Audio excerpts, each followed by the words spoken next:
Hello, hello, hello.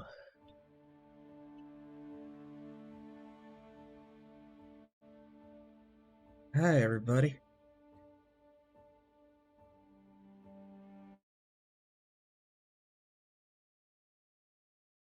Click out I of the guess I should say game. something.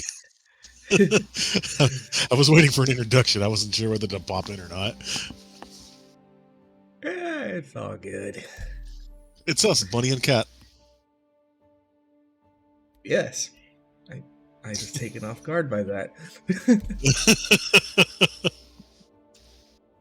Yeah, hi.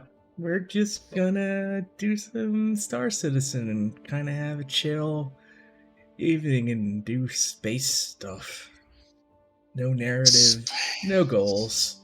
Just we're gonna look at the pretty game and shoot stuff, maybe mine some stuff, show off some ships. Good times.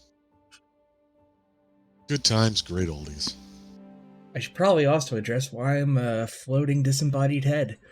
Uh, the zombie put this together for me last night, and so like this is more on model with what my character is supposed to look like. It's way less resource intensive than having the 3D model and the webcam tracking and all the other stuff. Yeah, that's the Uh, big one. yeah, and I mean, for putting this together as quick as you did, this is an amazing thing, and I'm very happy with it. And again, thank you for doing that. It's super janky. It's not janky. Yeah, it is. It's a little janky. It's super janky. It's like I had to like share my screen with all like the settings that the spectralizer had to do, and like, oh, these numbers had to be exact, or else it's not going to work. But it's a fun janky. Yeah.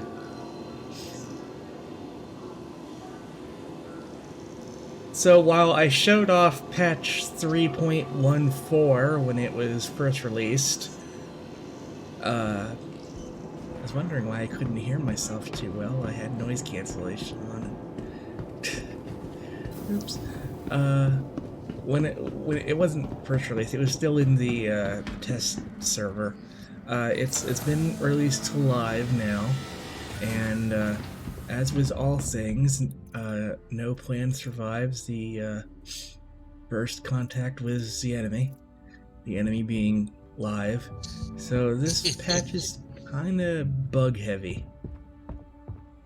That's how it goes with game development. Change one thing and 75 things that were working suddenly decide not to. Especially with a game this complex, yeah. Absolutely. So for right now, I want to show off my brand new hauling ship, the Crusader Industries C2 Hercules Starlifter. It's pretty. It's pretty, it's big, it's pretty big. It's pretty big. This thing is honestly designed to haul massive amounts of freight into active combat zones. It's also a good. It's also one of the few one of the few vehicles that can haul vehicles. From the angle you were looking at the nose with, it looked like a whale with a very tiny head. Kinda. We'll go in this way. So elevators kinda are broken. It works, but the animation for it's a little. That was kind of weird. It just I thought it was going to be like, oh, this is powered by gravimetrics or something, but then the rail lowered down and grabbed it. So I don't know how that's supposed to work. It's supposed to happen all at once, but some reason it don't. But there's another ship where like the elevator just kind of floats off into the ether. Oh, I remember that being a bug years ago, where it's like the elevators were like portals to purgatory or something, and people would get trapped in there and be like stuck in the walls or something. Good times. So the entire bottom of the ship is nothing but cargo, and it's got two of these ramps that you can roll in. Like you could fit a bunch of small ships in here, like the M50 racing ships or the Miss Razor racing ship. A bunch of the snub fighters can go in here. This is one of the few ships that can carry the. It's essentially a Scud launcher, like if you remember those from way back in the day. Oh yeah. Hey, Resto Kiki. Diesel truck. Hey, Resto Kiki. And this can also carry the Tumbril Nova tank. And a lot of people. Can you launch it out the back on a parachute? Well, if parachutes were in the game, yes, but you can still launch it out the back. Also, it's one of the first ships to have like different lighting modes on buttons, which will be a feature on all ships. I like running like this. Big dark. Then you go up Big here. silent.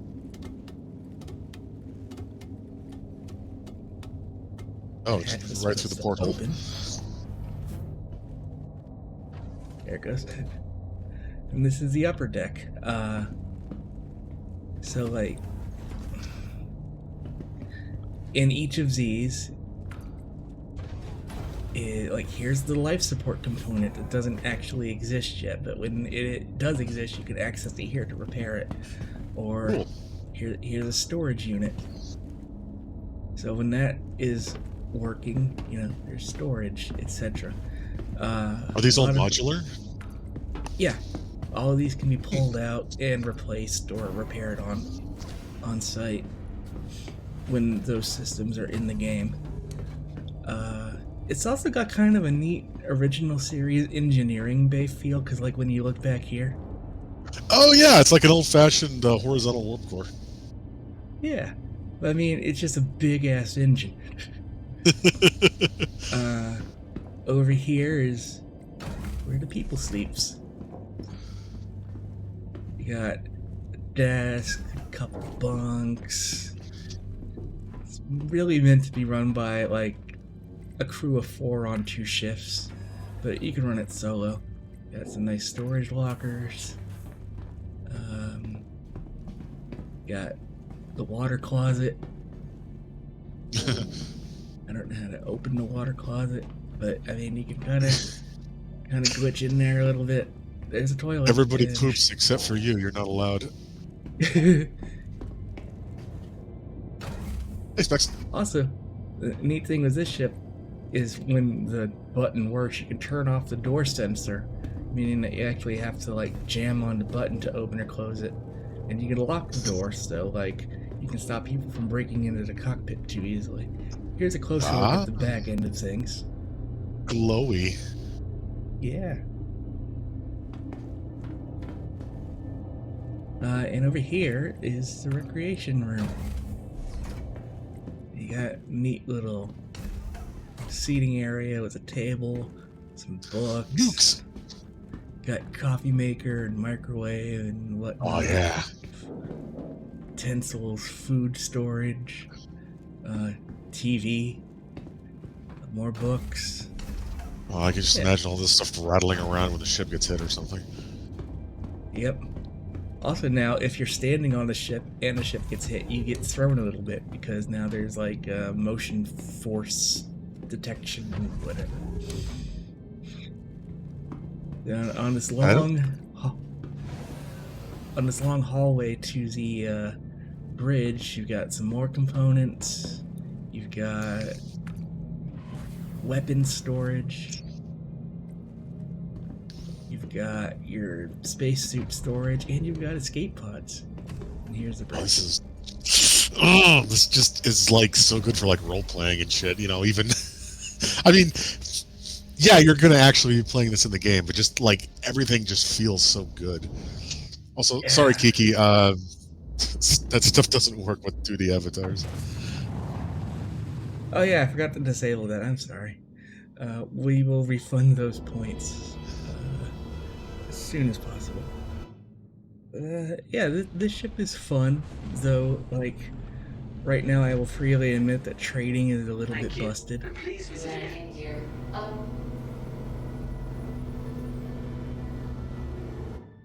Things handles like a whale. Well, it kind of is.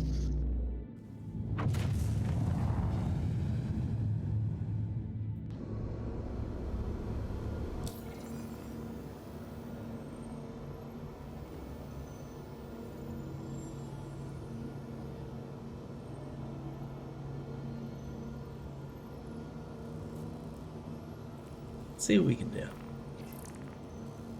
And then a big delivery ship. I may as well do some deliveries, right? Ooh, quantum sensitive cargo. Pick up from Daymar and deliver to 2 points on Daymar. That makes sense.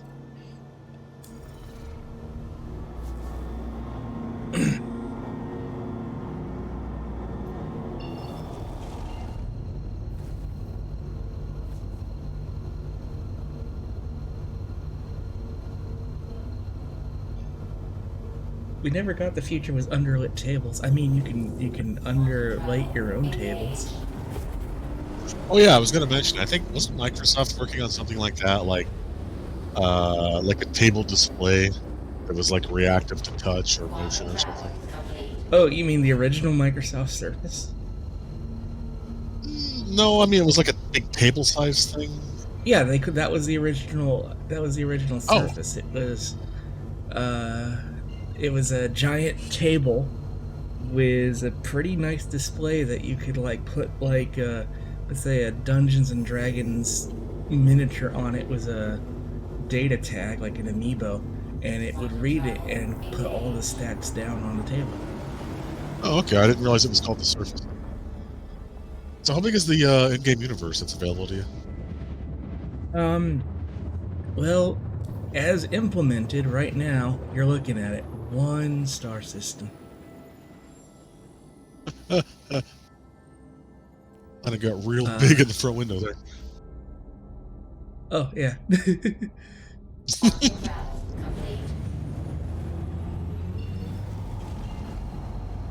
But it's going to be 100 plus systems at some point. But I mean, it's not going to be ever on the scale of Elite Dangerous. But there's going to be stuff in the systems, whereas Elite Dangerous is like, hey, we created 1 billion systems with the same station on it with a different name, and sometimes nothing.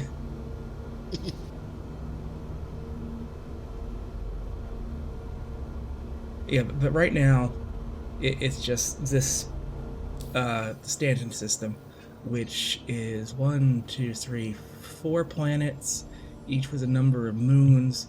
Each planet has a major landing site and a bunch of smaller areas. The moons all have outposts like the one we're going to here. There's trading stations at the Lagrange points. There's an asteroid belt that's completely encompassing the inner planets that you can explore, that will have massive gateway facilities. And I think in October, when CitizenCon happens, we'll be hearing about the next system, because we're about at the point where they can implement the Landing gear down. jump drive system and navigation between multiple star systems.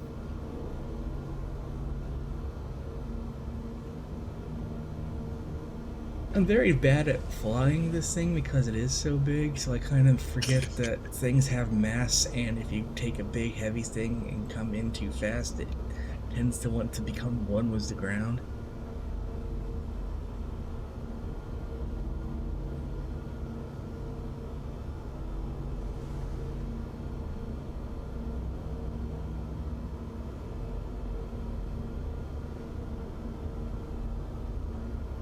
Also, as far as like how big the in-game universe is. This moon is, I want to say 1/6 scale to the Earth's moon, and players can end up grabbing chunks of land and developing it themselves. So, like, right now it's kind of barren, but it doesn't have to be. Yeah, that's still a massive amount of space. With games like this, you tend to forget that, like, planets are kind of big.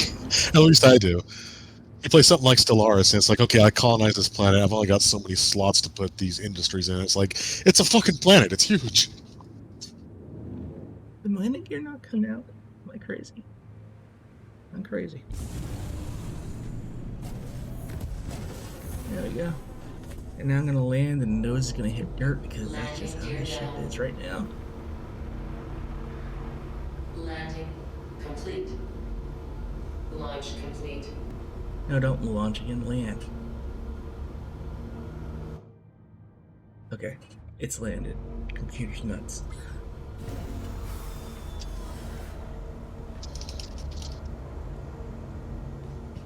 This is the desert moon of Daymar. Essentially, it's just Tatooine, but in orbit of the Crusader gas giant where we kind of hung out the last time we did Star Citizen.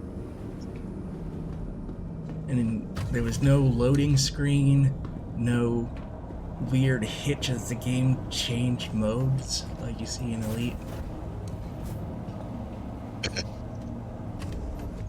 I don't mean to dunk on Elite, but man, they dropped the ball hard recently.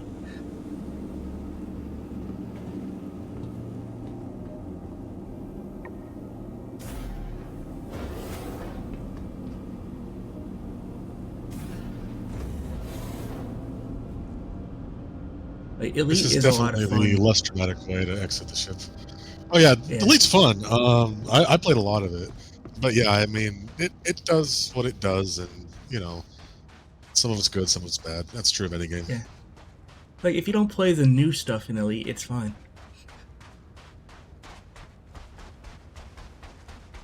Like, their attempt at this first-person mode is not so good, and it broke the VR, which very much upsets me.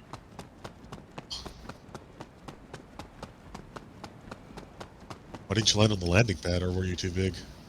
I think I'm too big, and landing pads are glitchy, and I just didn't want to risk losing the ship. You come back and it's just gone. Yeah. There was a time where, like, you'd land on these pads and the storage system would be like, oh yeah, we're just going to absorb that now, and you can't call ships from these landing pads. It is a part So of the it just- collective now. It just ate it. Mine.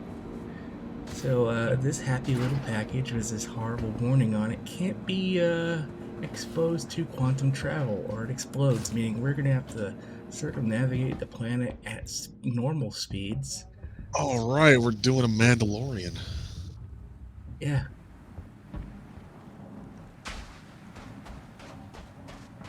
Does it explode if you go into quantum drive, or does it just like Oh, yes. stop working? Ooh, fun! It kabooms with relatively tremendous force.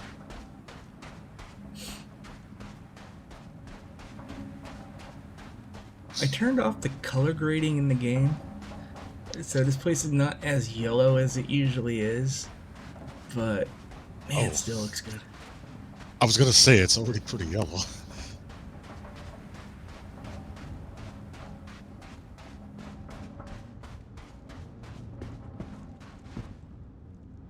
Let's put this on the lower deck.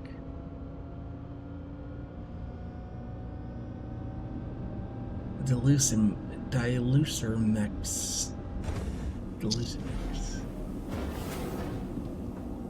Alright, you can go here. Okay, that was a little dicey. A little bit, yeah. I assume it's magnetically secured or something. Yeah, the cargo decks have some sort of grid locking system thing.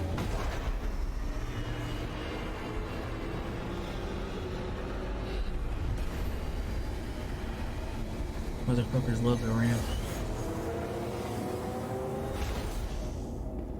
Here's my Rick and Morty quote.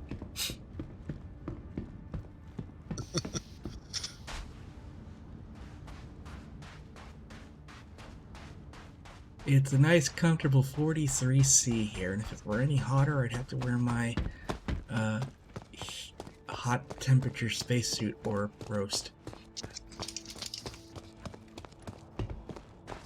Oh, 109 Fahrenheit. Poor baby. Isn't that what you're experiencing now out there? Yeah. No, it's actually really cool today. It's only 96. Ugh. Yeah, like I said, I got to, I think, 116 here. Oh yeah, since last we're month. here, these are also active trading stations with Oh. delivery missions, these dudes, and you can buy and sell goods here to trade around diverse. I like that dude's kickin' rad t-shirt. He doesn't want me to see No, the hey, shirt. stand up, you fool. Oh, he's shy. Good wash. United Empire of Thrash. It's a band. It is kickin' rad. I was right.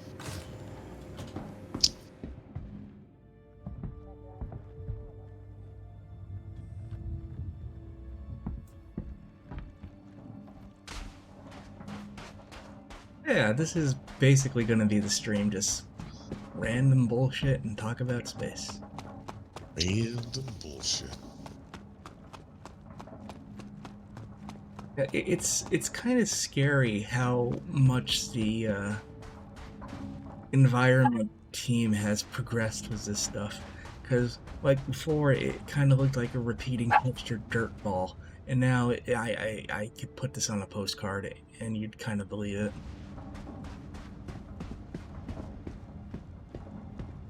Yeah, it doesn't really look procedural, or I guess it does, but just really well done. Well, it's procedural, and they go in with like terrain brushes and stuff. Like there's literal hours of material on how they do this, and it is.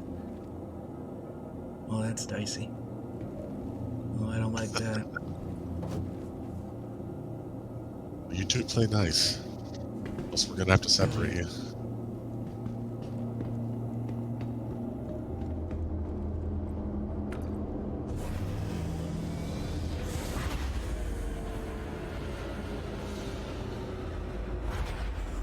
That's just satisfying.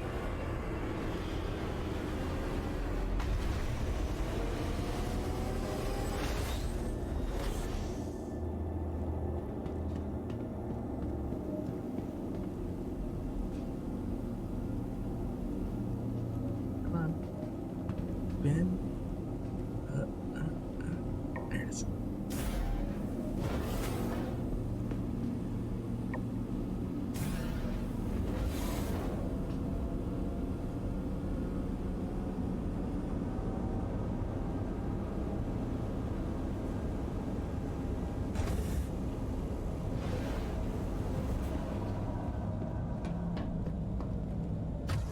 I'm gonna keep these doors open because it's a long hallway with like 3 doors.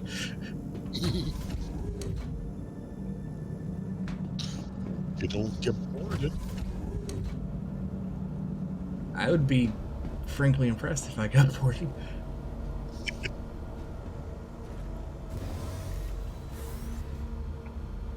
Okay. Yeah, now we can't quantum, so we gotta do this the old-fashioned way.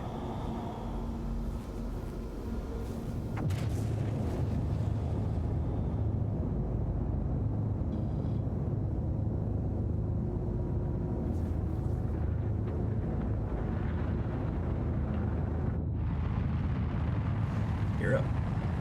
Get the VTOL. No, I want VTOL mode. There we go. Those are side thrusters that get pointed down instead of being the main engines pointing up and down, which was dumb in some designs.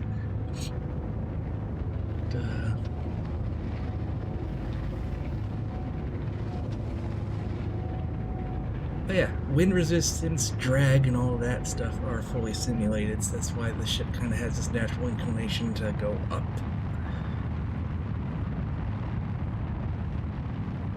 But check out that terrain. Oh, yeah. Also, I know I brought it up last time, but they changed the heads-up displays, so they're no longer flash-based. They're physicalized, meaning now, from a third-person view, or just being like Oh, yeah. you could see it. And that means, like, Yeah. if you were in the ship with me, you could walk up behind me and fully see what I'm looking at exactly as I see it. But these monitors are still using flash for now. But soon everything will be physicalized live and all that junk.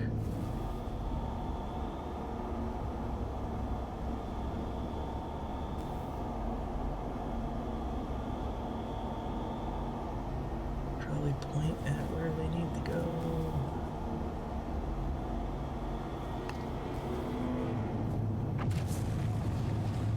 Oh, the ones pointing behind me are the pointing at the cargo itself. I'm gonna get away from the planet and we'll circumnavigate it at like height. I'd do it from in atmosphere, but then we'd be here like hours. Welcome back, Recipe. Going back to the size of things, if I were to not use quantum drive and go from here to the planet that this moon is orbiting, it would take 6+ hours real time. Because all That's that actually a lot shorter than I space- would have thought. We move pretty fast. This thing peaks at about 1,200 kilometers. Not kilometers. 1,200 meters a second.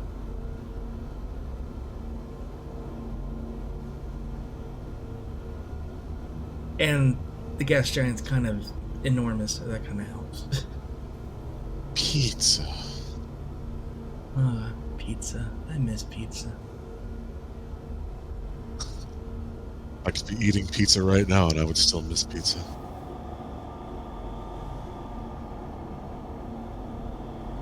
There it is.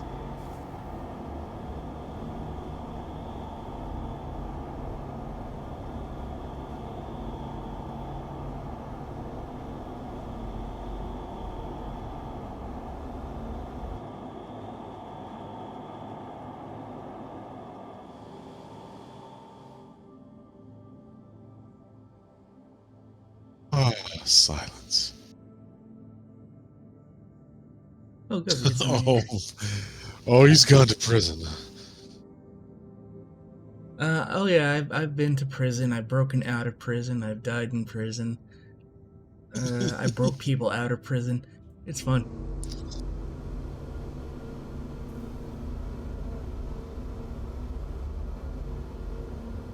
I have a feeling that's the other side of the moon, so I shouldn't probably make a full dive.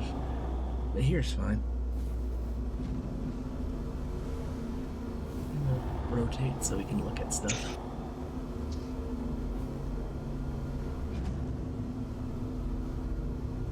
If I were to turn on head tracking, yeah, we can just watch as it struggles to keep track of my head. Good job, computer.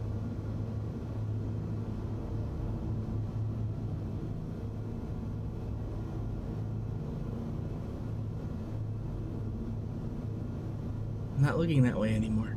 Ah, you caught up with me. Hey, look, there's Crusader. Oh.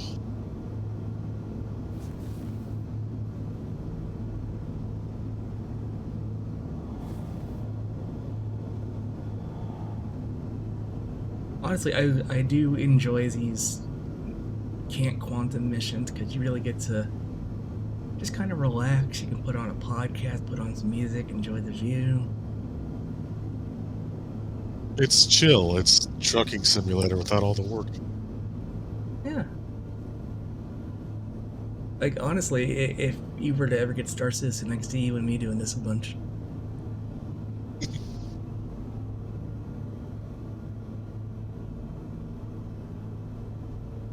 Unless there's pirates. That's true.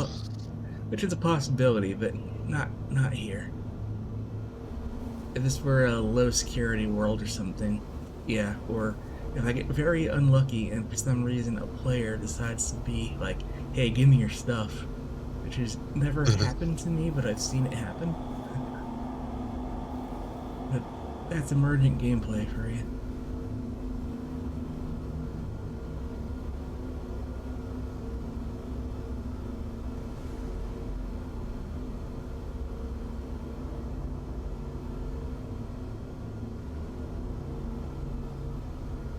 Yeah, since this is Daymar, I can probably try to see if I can fit this thing in the sinkhole.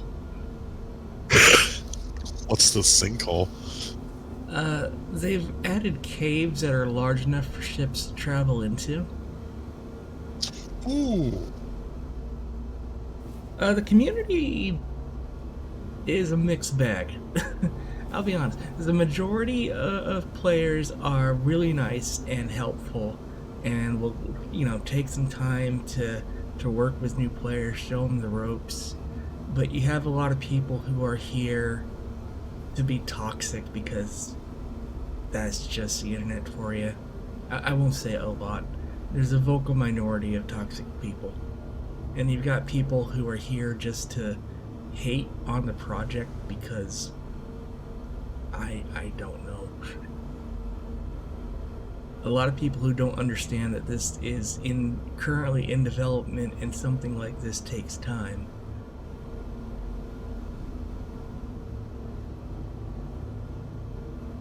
But I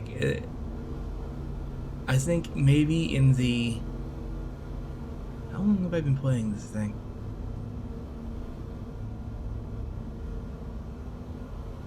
I'm gonna round it out. In the 5 years that I've been playing the alpha, I've maybe seen 2 legitimate assholes. But I also spend a lot of time on the subreddit and the forums where there are a lot more assholes. But in game, it's been a genuinely good experience. Yeah, is there a game to play? What's this tech demo? Blah blah blah. I mean, and there is a game to play. I'm playing it right now. I've sunk hundreds of hours into it. Even if the game were to... If it was a scam and everything stopped right now, I'd still be happy. Because this is amazing tech and it's a lot of fun.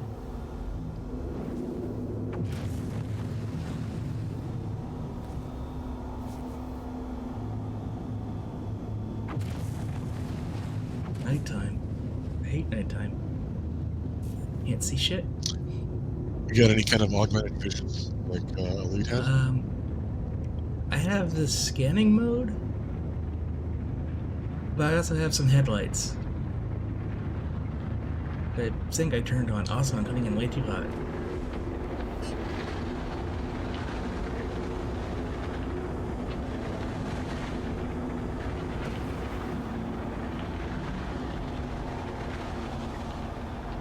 Like I said, I forget how heavy this thing is.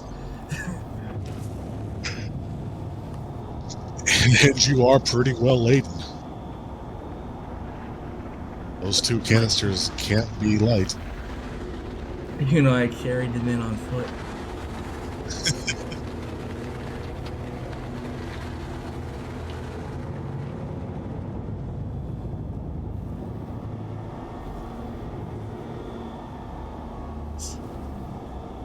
Nope, that's something else. It's this one.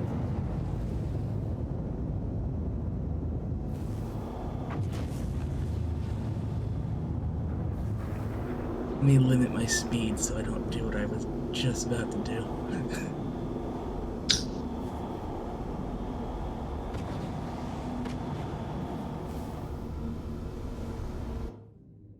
Yeah, that's better.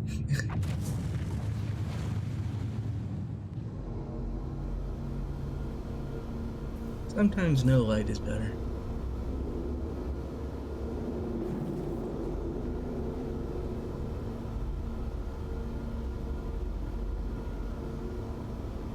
I've never heard of bed bananas. Oh, I misread that as bad bananas. Is... Now I had to double check. Yeah, it's bed bananas.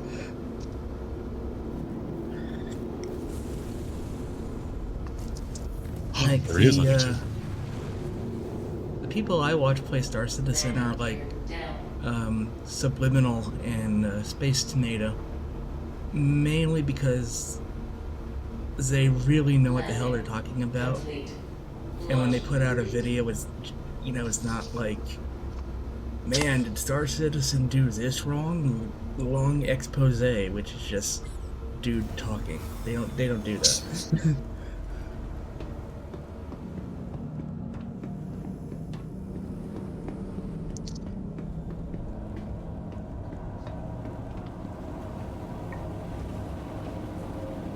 Bed bananas is a cat, and I can respect that. Ooh. Neat.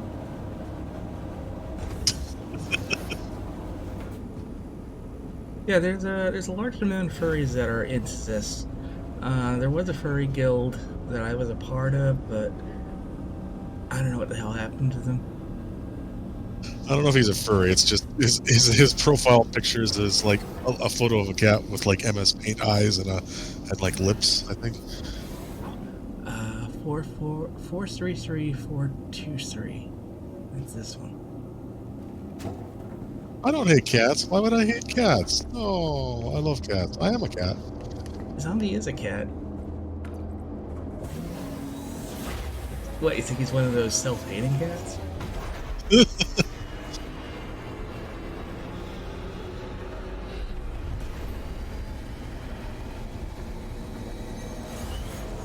Oh, Kappa. My God, you're right.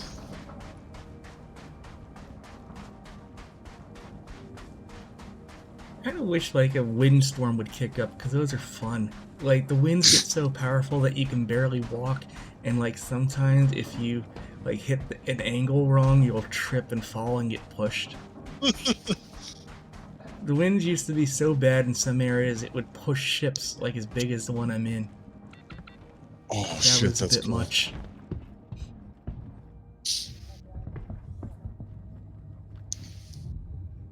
Come on. Did I go in the wrong building? No, wait.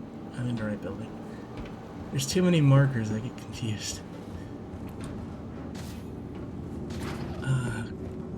I'll have to put it in this thing. Alright, so... drop off. Listen to that 1970s computer churning sound.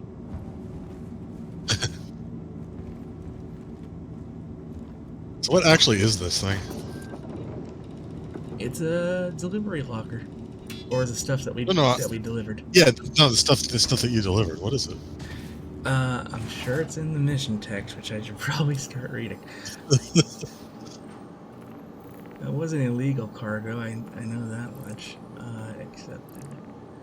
A shipment of diluthermax was mistakenly delivered to the wrong address and it's a quantum sensitive, which meaning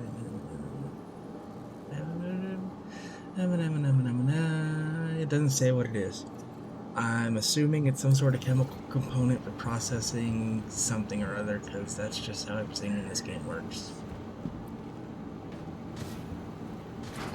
Not the exit. That's not the exit. But hey, check out, this is a botanical research facility, so you get these neat little things. And these will sometimes be filled with plants, like those Prax panels from The Expanse, if you remember those. Yeah.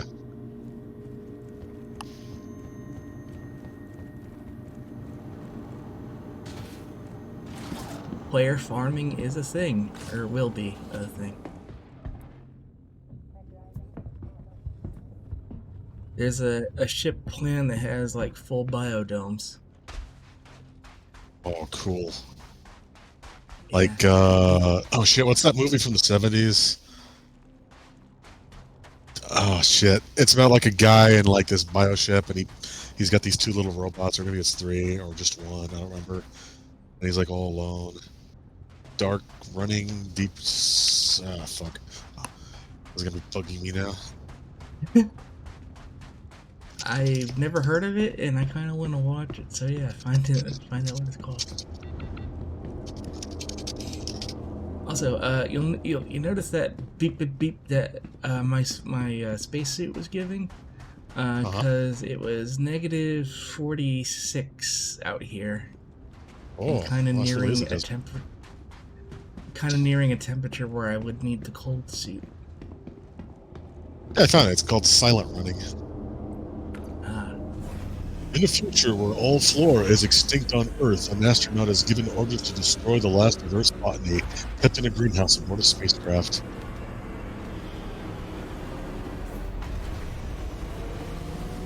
Oh, Jesus Christ, this THX logo or what? how was the ramp closing just from above? That was intense. Launch complete.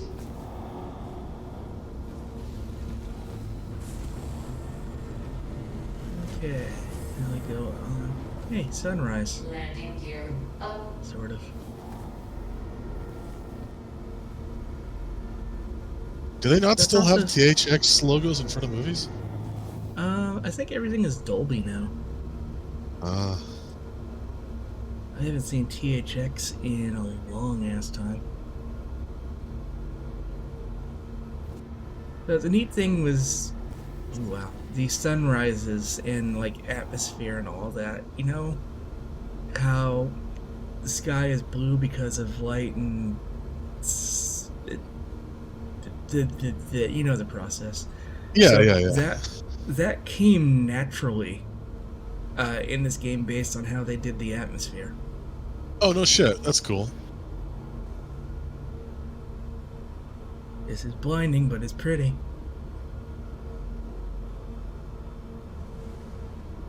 I'd always heard that like scientists like weren't quite exactly sure why that happened, why the sky was blue.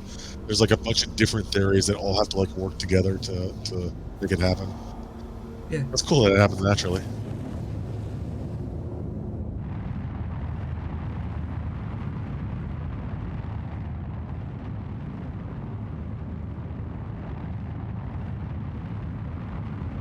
And you'll see as we go on that the pretty white edges of everything will get darkened by use and degradation.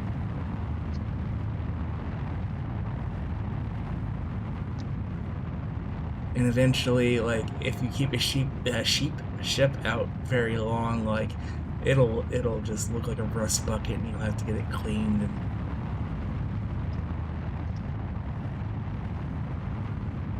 a lot of fidelity.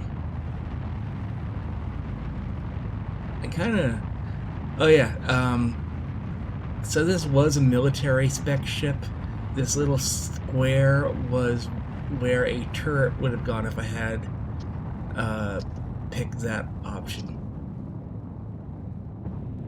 Oh.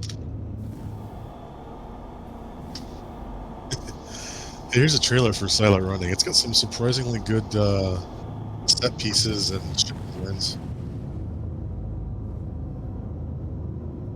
Does Google say if it's on any streaming services? Because I'd be down to watch it.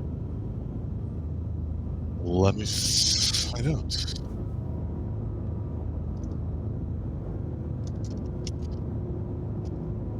I don't remember if it's any good. I remember my folks liking it back in the day, but oh, it's on Prime What do they Video. know?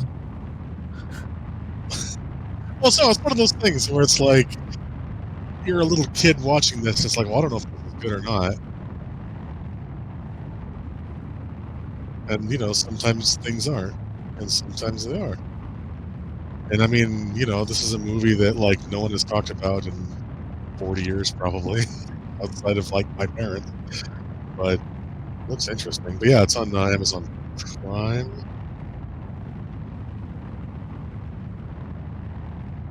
at least you can rent it there. Hmm.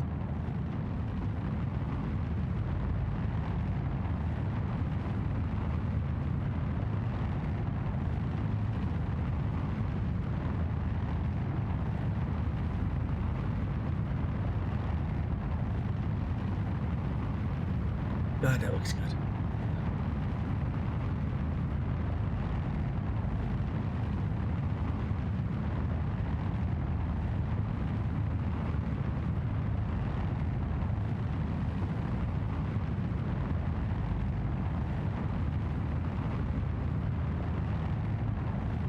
So do those emotes. I'm very happy with all of this.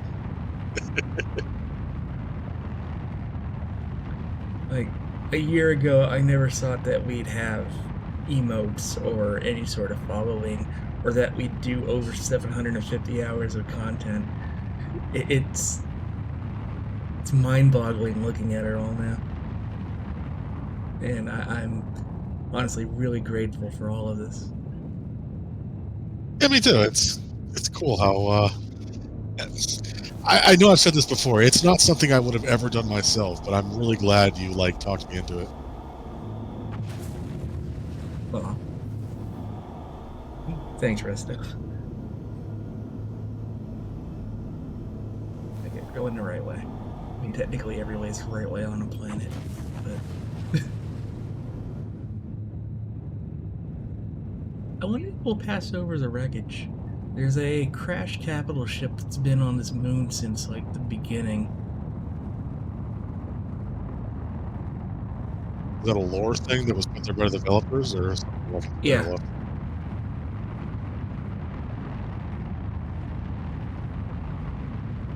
There's, they have a system for placing derelict ships, and, like, NPCs can use them and turn them into, like, scrapyard towns or bases of operations or whatever.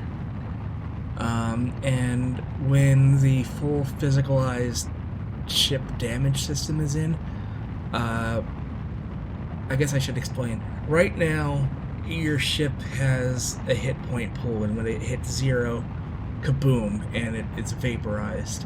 But nothing really works like that in the real world. You know, your car breaks down, it doesn't explode and vanish. So there's going to be like cascading failures across the ship. The engines will give out. If you're in a gravity well, you'll get pulled down, you'll crash, and the wreckage will remain. And that would cause a mission to go out for like salvage crews or whatnot.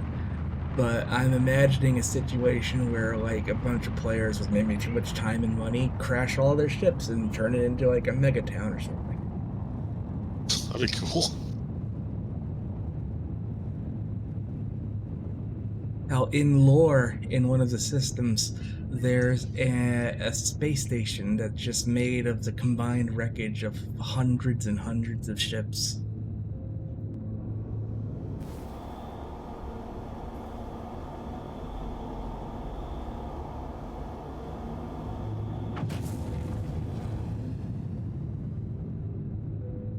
This moon gets a lot of attention in-game, I guess because of the Star Wars vibe.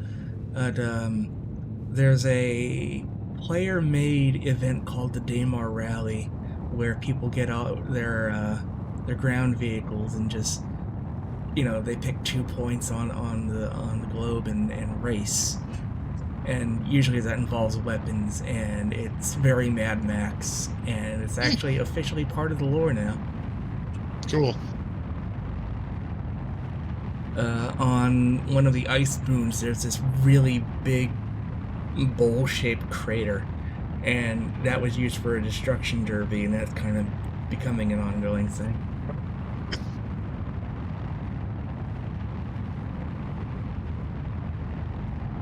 And another neat thing was this ship, since this is one of the few ships that can lift a tank or a missile truck, there's videos of people taking tanks in this thing and lifting them up just enough so they can roll up to the top of another ship. And so, like, the tank will sit on the other ship and just stay there and be like a manned turret. That's stupid. So like an explorer ship with a tank put on top.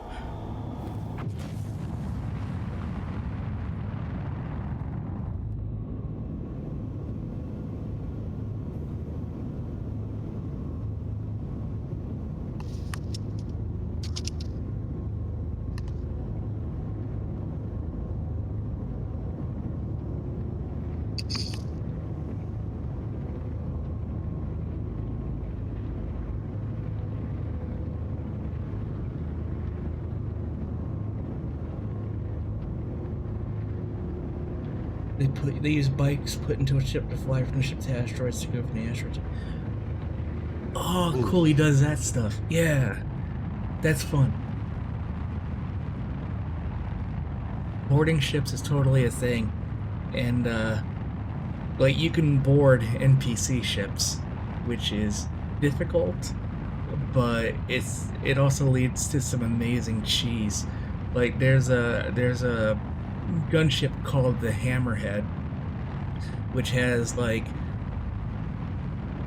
two sets of two 270-degree man turrets, and like one on top and one on the bottom, just full 360 coverage of major firepower. And people have boarded that, killed the pilot, and taken it, and the AI gunners will fire at anything considered hostile to the ship, meaning hostile to you. So you suddenly have a crew of mindless NPCs just shooting all your enemies for you. And people have broken into ships that don't even have interiors, like the Idris and the Javelin. They don't have fully fleshed out interiors yet. At least they do, but they're not released in the full game yet. So the ones that you see here are just like the outer hull and all the weapons. But people have figured out how to steal those, and they're piloting capital ships. How do they pilot? If there's nothing inside, how do they pilot it? There's still the AI. No, it's not AI. There's still like a pilot's seat, because that's how these ships are. That's how the flight systems are built. There still has to be a pilot seat, a gunner seat, and whatever. You know, it's like a free-floating node, basically. So they managed to get in, find a way to clip through the geometry just enough to reach the node and hit it, and they're piloting it. That's silly.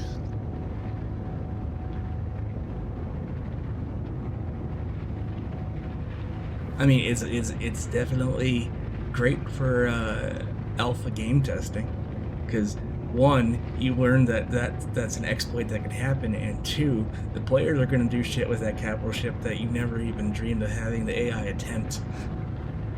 That's a good point, actually. Just letting the players brute force possibilities to bug test for you. Yeah. Another fun thing, a lot of people in Hammerheads like to try to do that shit from Rogue One, where like they push a Star Destroyer into a planet's gravity well. So like they'll ram into the capital ships with their Hammerheads and then hit full thrusters and push them into gravity wells. And those things are not meant for gravity wells, so they plummet, they hit ground, they explode, and it's spectacular. It's probably been longer than 5 years. It's just, that's as far back as I can think. I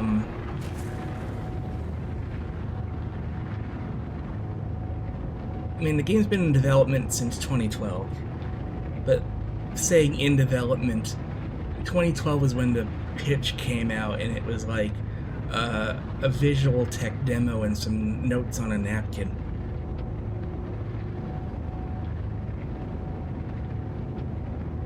But they've expanded from, 3 guys to 800 in studios pretty much around the globe.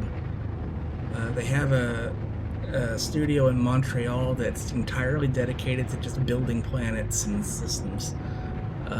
Or in the UK, they have one entirely dedicated to shipbuilding, stuff like that. It's a massive effort for a massive game.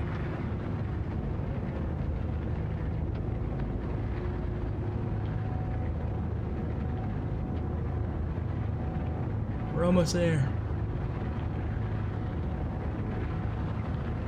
Our long quest is nearly at an end. I should probably slow down.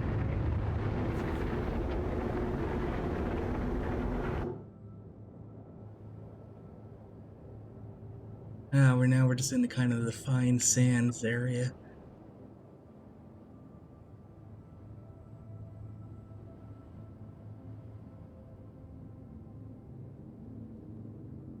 It's an interesting formation.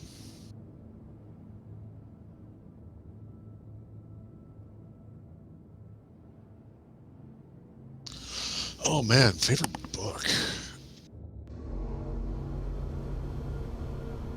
Favorite book? Actually, I can answer that. Brandon Sanderson's Mistborn series. That's a lot of books, but it's still one story, so it counts. I was always a big fan of Asimov's robot books. Like, that's not really a series or anything, just like anything he did involving robots was always really fascinating. I never could get to the, what was it, the Foundation series, for whatever reason. I know he's famous for that, but... I've sadly read very little Asimov. Oh, man. Can I rant about iRobot for a little bit? Oh, please do. Okay, so do you know the movie with Will? What was it? Will Smith from like Yeah. 10, 15 years ago. So the well, spoiler warning, I guess. The big bad at the end of that is this robotic program that wants to kind of like take over the world because it's following the 3 laws of robotics, where it's like, okay, you can't let any harm come to a human. You got to do what a human says, and you can't self-destruct or whatever. I don't think that's the right order, but anyway, it's like, well, I'm in control of all these systems across the planet. I have to make sure that I protect humans at any cost, but I can't tell them I'm doing this, or else they'll tell me to stop, and then that would violate my first directives, and so on and so forth. So they present it as like, oh, this big bad that needs to be stopped. It's the big robot that's going to tell us what to do, and it's bad. So Will Smith and his robot buddy have to team up and take it down. So, Hey, Mom. in the novel, it's not a novel. It's a series of short stories. One of them involves a similar scenario where 2 researchers or like government workers or something are realizing that this robotic program that's basically running things like, okay, it's like running the stock market. It's basically, think of like how everything in our world is run by computers, except here it's like just one like robotic overmind. And they start to realize it's making these weird little adjustments, just tiny little things. And they realize that it's doing what, the movie, villain was doing. It's trying to make things better for humanity, but doing it in a way that doesn't let anyone know what it's doing. And they realize, well, what do we do about this? Do we bring it to light? Do we tell it to stop? But it's not doing anything bad. It's just making things better a little bit at a time. And it's sort of like, it kind of ends on that. It doesn't really say what they end up doing. It just makes you think like, yeah, if one of Asimov's systems with his rules were in charge of things, and it was intelligent enough to do so, it would actually, slowly make things better for the good of humanity. And I hate that they took that kind of like, you have to think about like, oh, maybe this is actually a good thing. If we tell anybody, it'll have to stop because it'll have to obey our commands. But if we don't tell anybody, if we let it do its thing, it's going to make things better for all of humanity. And they took that cool idea, and then they just turned into, oh, it's the big bad monster, it's communism, it's going to tell us what to do or whatever. It's like, guys, I hate it. Bums me out. To be honest, I barely remember the Will Smith movie.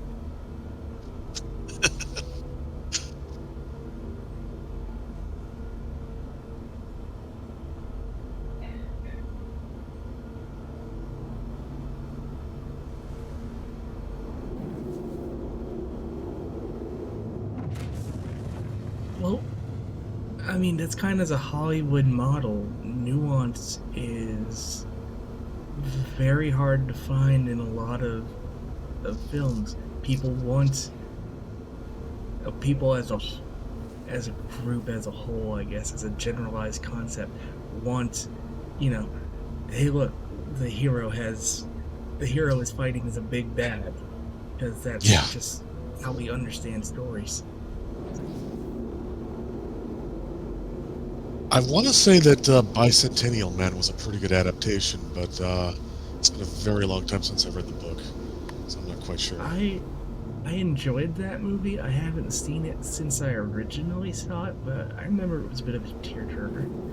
Yeah. I think they did that pretty well. It's pretty much the same idea, the same morals.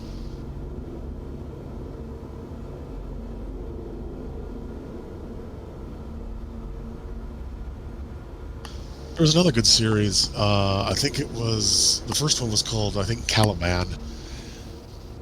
And the idea is that like every robot in Asimov's universe is all built upon the same positronic brain design, where they have to, like, billions of times a second make sure they're not violating any of their prime directives, and that makes them really inefficient. And so this company or some person or somebody makes a gravitonic brain for a robot where it doesn't have those three rules guiding its every move.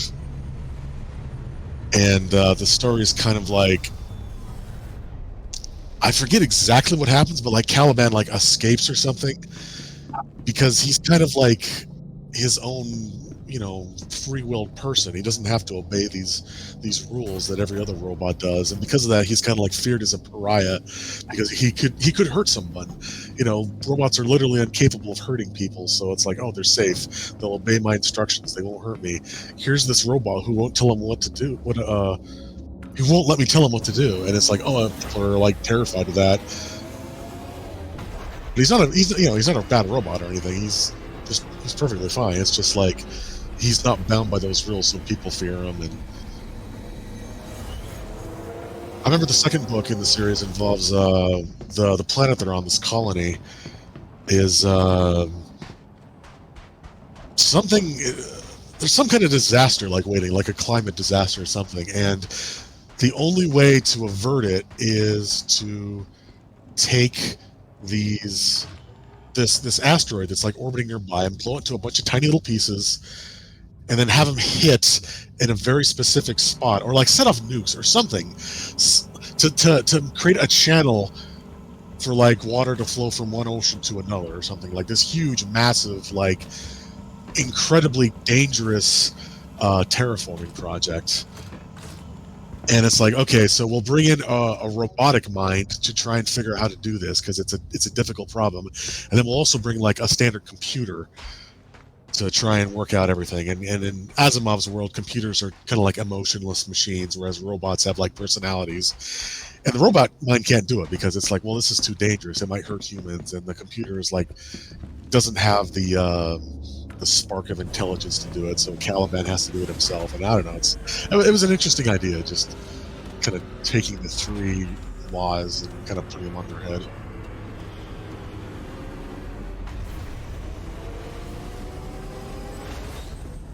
Speaking of sappy, tear-jerking movies, I really liked AI. I never saw That's it. not really.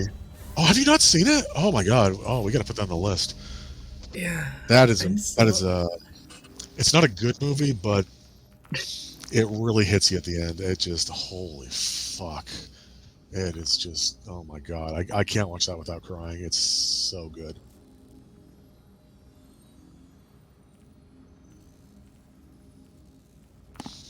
So I this isn't spoiler or anything, but the premise is like there's this I guess it's a rich family whose son is like in a coma or something, and they don't know if he's ever going to like come out of it.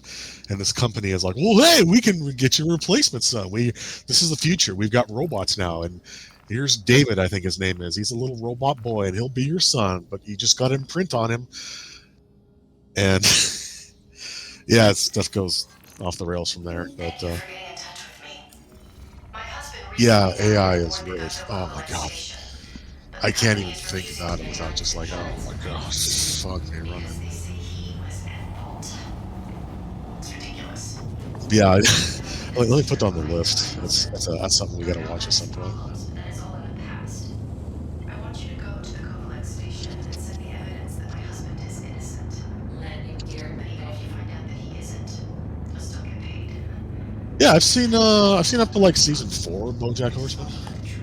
I think Yeah, there's I quite a haven't bit seen beyond any. that. Contact the insurance claim to get you started. Good luck. And I hope to hear from you soon, one way or another.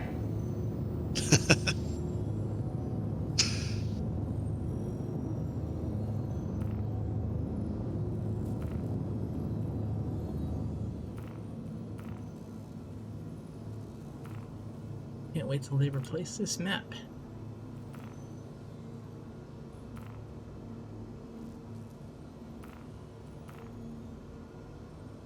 Oh, manually. I think the last few episodes I saw are when he kind of went out on a road trip and found his old girlfriend who like had a family.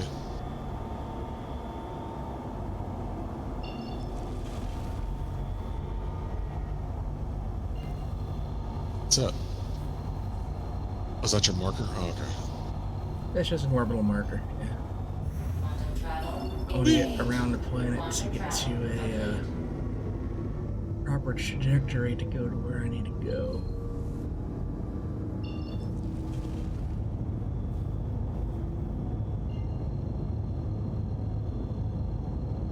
So this mission's been in the game since the beginning. It's kind of a Quantum travel. Engage. investigation. Quantum travel complete. The woman wants you to investigate her husband's death for the insurance payout that the company is denying because they claim he was at fault. Quantum travel. Engage. Quantum travel complete.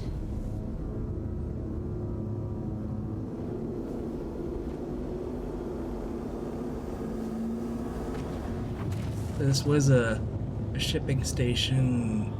Something cataclysmic happened, and boom. We're going in.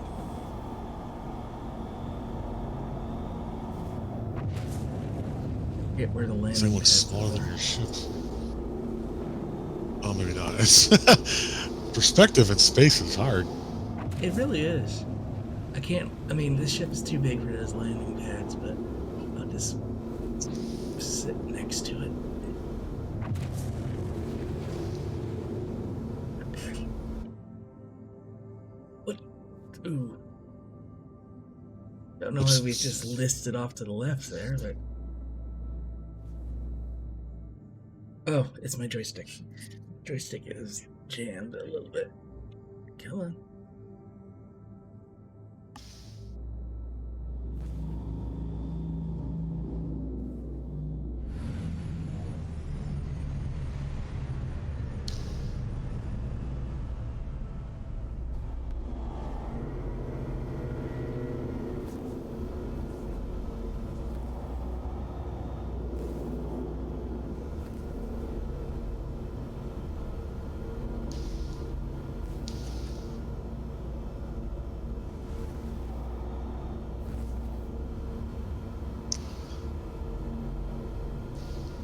Engines Let's off. turn off the engines and that should solve the problem.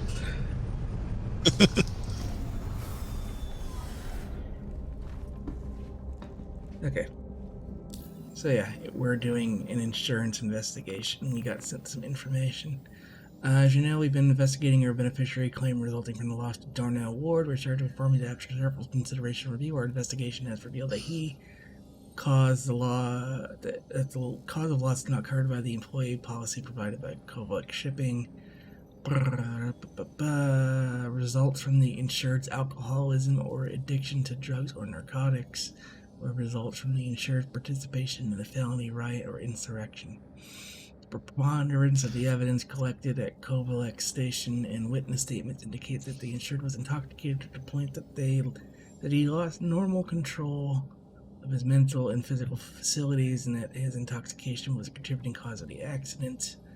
It is against the law and considered a felony for an individual to cause the death of another by the operation of devices while under the influence of intoxicants. Such claim was denied. You have the right to internal appeal. Blah blah blah blah blah. Okay, so he was claimed to be drunk and caused an accident. Now we have to prove that he wasn't, or well, we just have to find evidence one way or the other.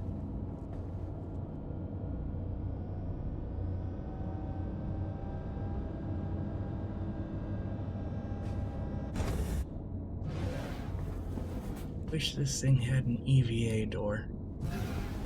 Some ships do.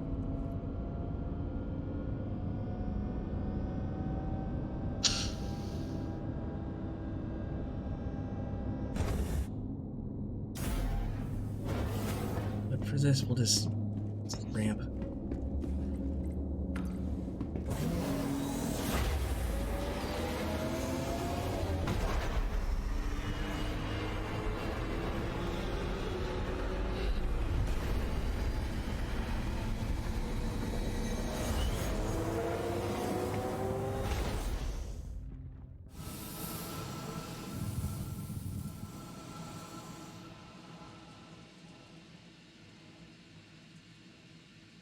Now suddenly we have a better sense of scale.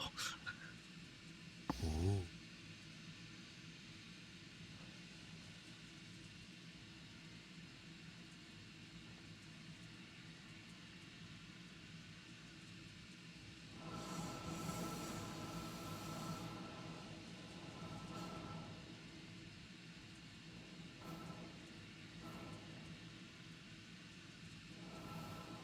Bunnies in space. Yeah.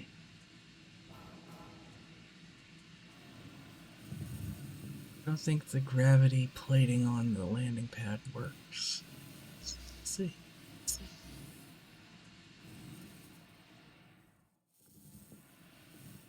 That's a negative. Alright, time to go in with a crappy flashlight.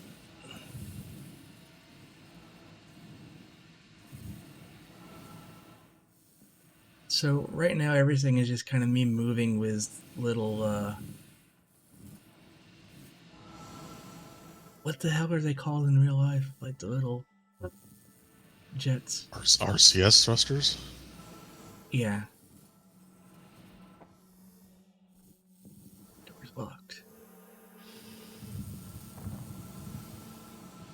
But they are working on like a push-pull system, so it'd be like moving around on the ISS. Oh.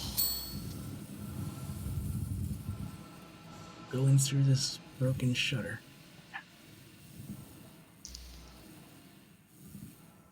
Oh yeah, gravity's just not going to be a thing here.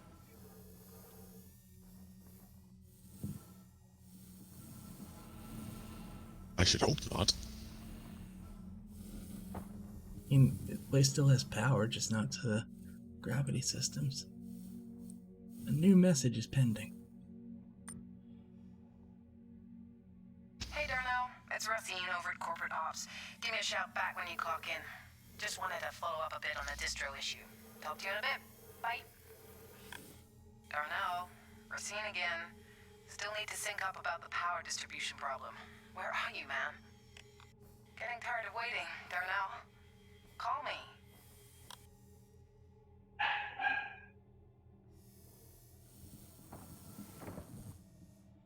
It's glass. I bet that's glass. I have a really bad habit of that in games now, don't I? Doing what? Running into glass. Oh.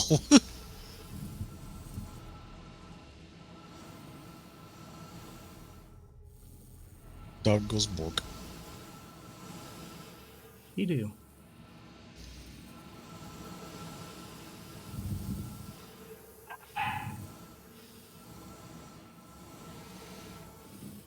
Almost all she do.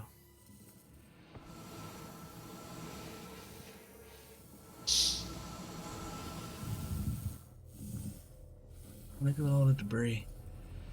Well, yeah, so Debris these were and detritus. these were living quarters. Yeah, laugh at it. No, don't. Hey babe, I just got the package you sent. Thanks a million for the Moby mod. It is incredible. Sorry for the noise. The crew surprised me with a shindig. Damn right we did. Hey, Anya! Holy shit, is that a bottle of Esquire? Damn right. How did you afford this? Let's talk. We're drinking. Hey, Darnell! Hey, Darnell! Get in on this. No thanks.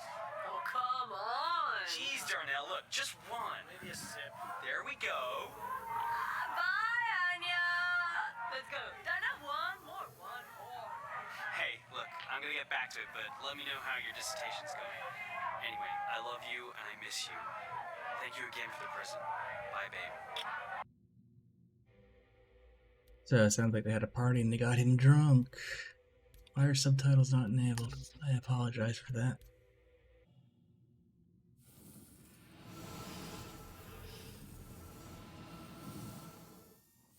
You seeing in here? Close the laptop.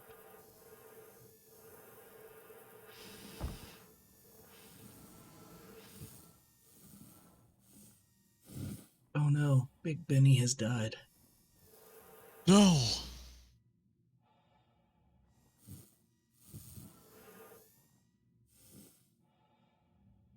Gotta guessed. Tap to unlock. Okay, door codes.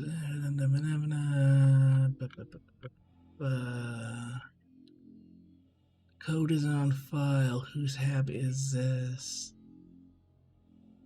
Cleanup teams will reset the code when they sweep the station. We have to find the code for this door.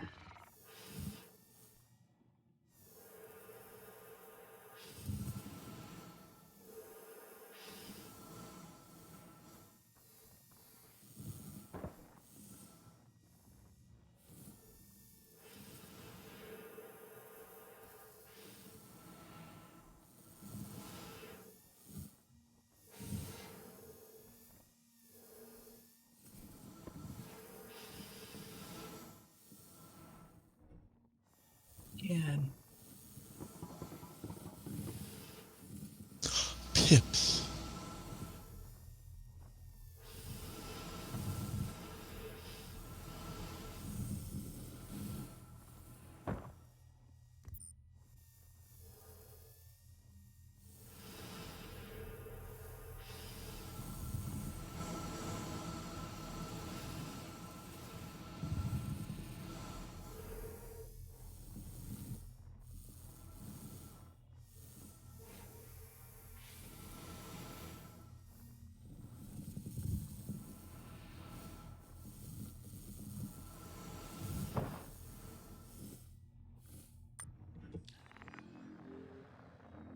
Recently, there's been an increase in contraband, black market activity in the Stanton system, advocacy, and Crusader Industries reached out for Kovalex's help in curtailing such activities. Blah, blah, blah, blah, blah. Thank you for visiting. So one message is look out for contraband. Second message is here's your custom ship that we've been building for 4 weeks is about ready.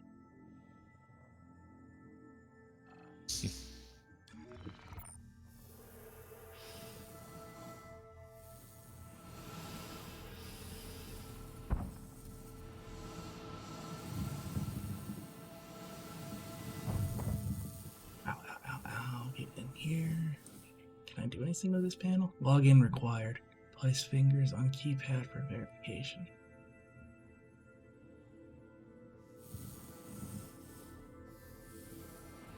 find a body. You have to look for a dismembered hand or something. I don't think there's any corpses here.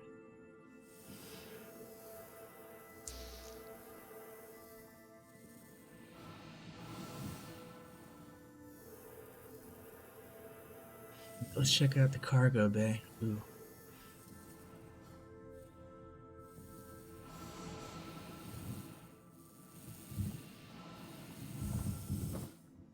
That's glass.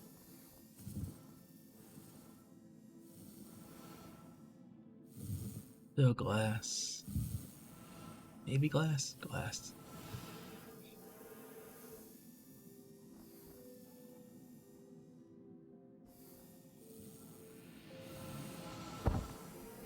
Ow. Looking for something.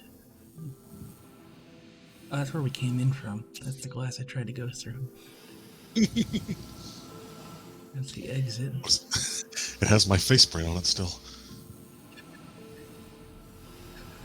You can see the indent where I broke my nose.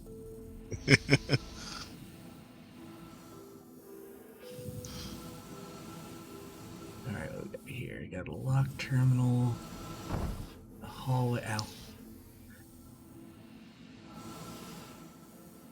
What are you? You're also locked. Hold the HAB codes. HAB 6, Darnell 6682.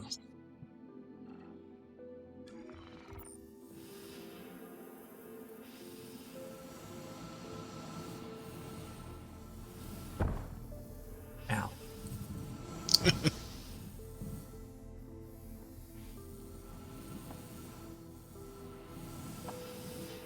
Look. This way. Flip up and go back this way. Up.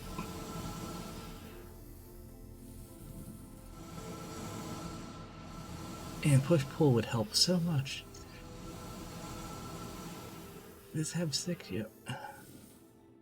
Now, I have the code.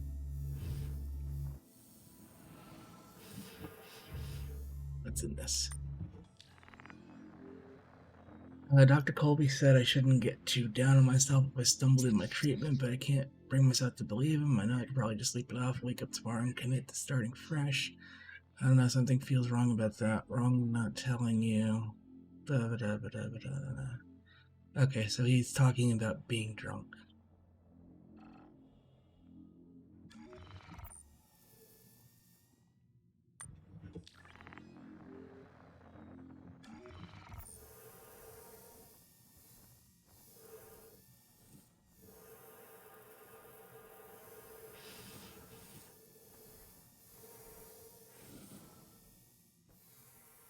Trying to rotate.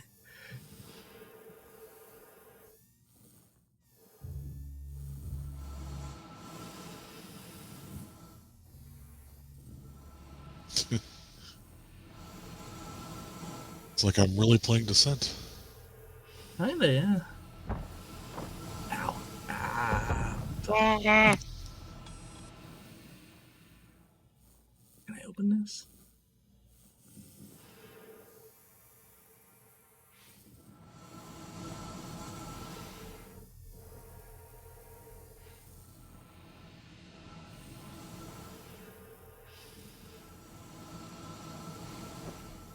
I don't think I was very thorough. Hang on. There may have been another locked door. Ow, ow. Come on. There you go. Up is relative. I know. Aha, we didn't open this one.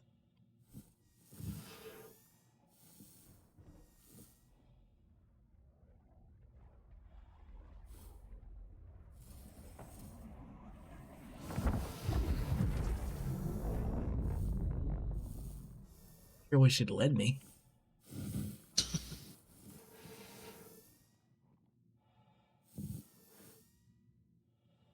I saw the prompt come up.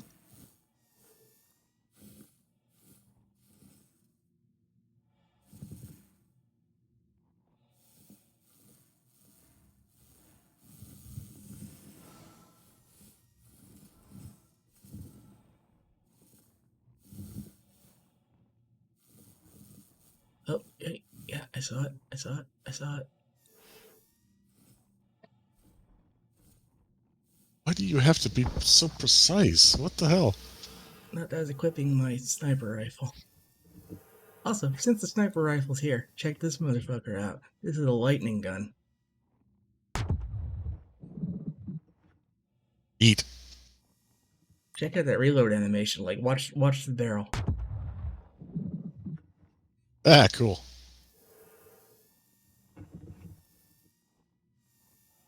Am I sure I'm a bunny and not a bird? Yes, because I don't like birds. And again, that's just like the box for my gun just floating in the view.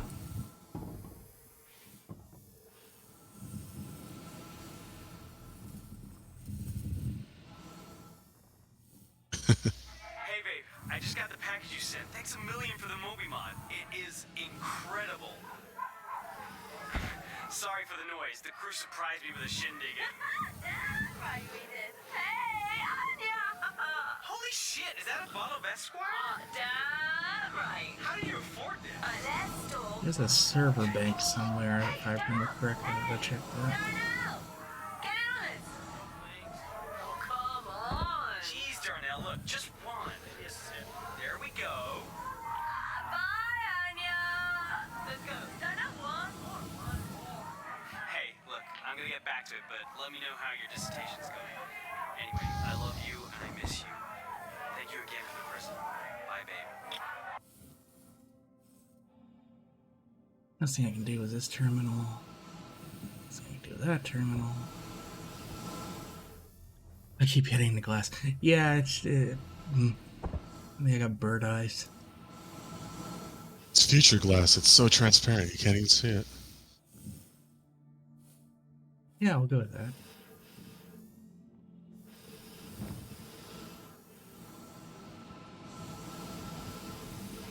Now I'm upside down again.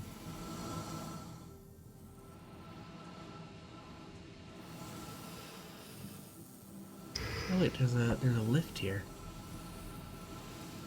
Where'd that go? While performing a routine security check on personal access codes and sleeping pods, I know that Mel's access code is different than what we have on file. Oh. Now I could open that door I couldn't open before. Little perseverance never hurt anyone. Except me, because I keep hitting walls with it.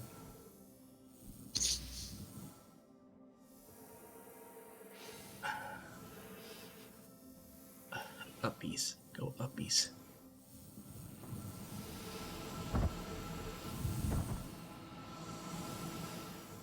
There's a server room. I'm gonna check that bedroom first. I just got a feeling. Deep inside of me. That's not that deep considering how many walls I've bounced off of. It's working its way out. Yeah.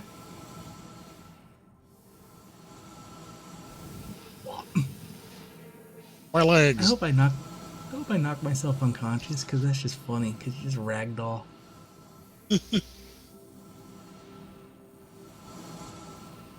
Bonk.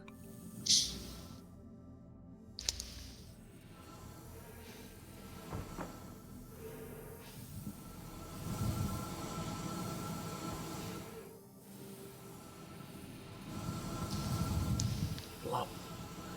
I miss mag boots.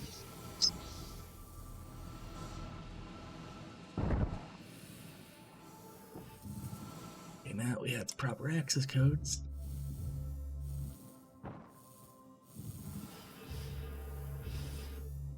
Hey, wanted to let you know that I got the ops guy's passcode last night.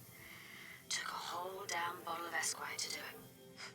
Talk about being able to hold your liquor. I set the routine to bypass the monitoring protocols at 1400. The crates should go through, no problem. Just be ready at the drop, alright? By the way, had to change over the security stuff. Codes attached. So someone got him drunk and got the codes off him. and then change some security stuff. Plot thickens. Which data is this? Let's just see.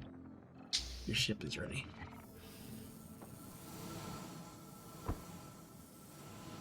If I were security stuff, I'd be in the server hub.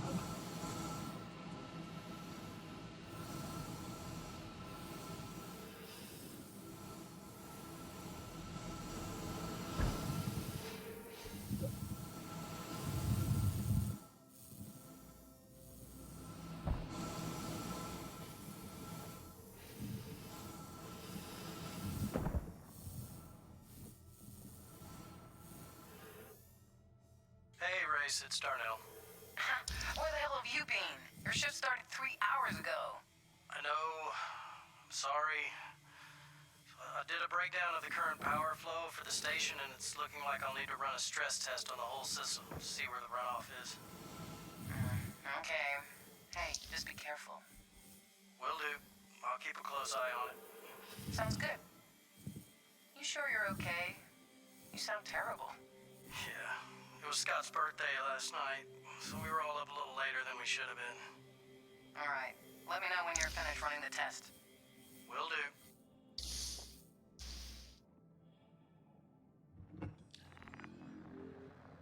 Okay.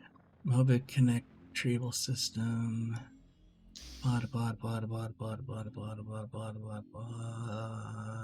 Warning, power system overheating, Kaboom. Decompression detected. So if you go by that, he was drunk or hungover, fucked with the power system, and kabooey. I went through the data logs for the server, managed to put together a rough timeline of events that led up to the crash. Blah, blah, blah, blah, blah, blah, blah.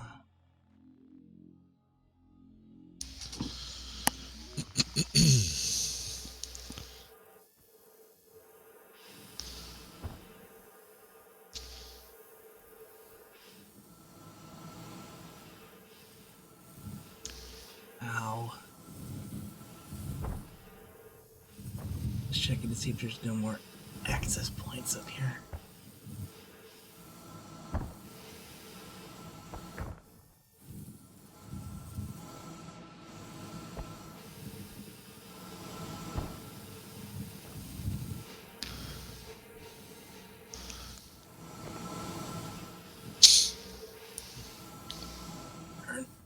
Turn.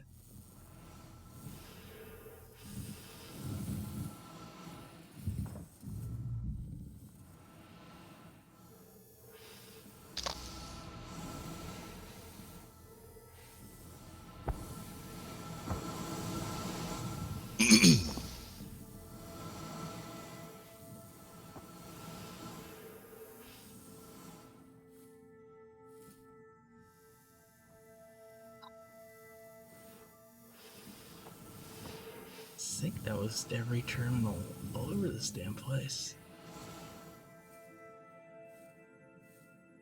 I think my dog might be a bunny in disguise. She doesn't like the traditional dog treats we got for her and our other dog, but instead always wants carrots.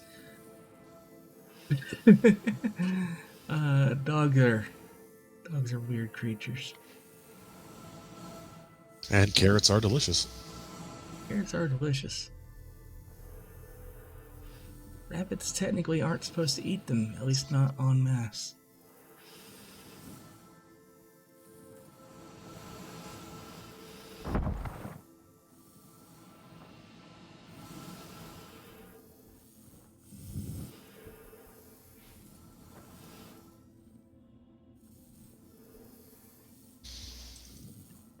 I think it's because they have so much sugar in them as far as vegetables go. Yeah. Rabbits should mostly be eating like leafy greens with carrots as treats.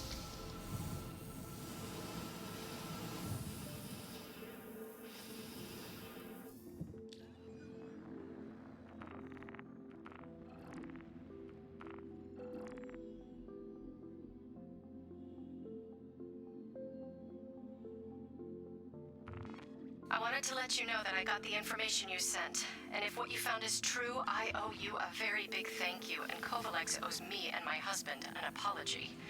Thank you again. I'm uploading your payment to your account now. Yeah, mission done. We Probably solved because the bunnies will eat a mystery. ton of carrots if you give it to them. They're like candy. They're so good. Most animals will eat a bunch of stuff if you give it to them. Cats are generally stupid, and if you just leave like a bunch of food there, they'll eat until they get sick, throw up, and then eat more because they made room. Can't confirm cats are stupid. Also, cream. Like cats love cream. They can't really digest it, but they'll drink it until they get diarrhea. That's not my ship. There's someone else here. Oh, Let's go check out their ship.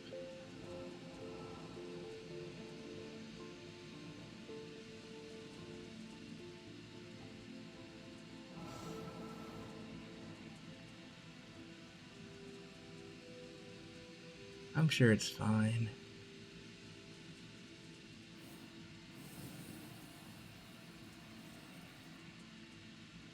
That's a freelancer of some sort.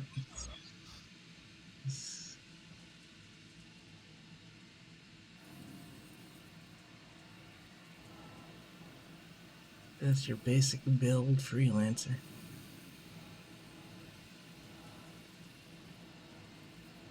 This is basically a space truck. And it's full of cargo. Look at that. Man, this guy made a big mistake. For an asshole, I would take it.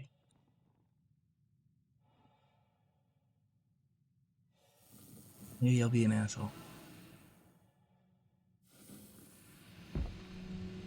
Ah, gravity, I missed you. This thing is loaded.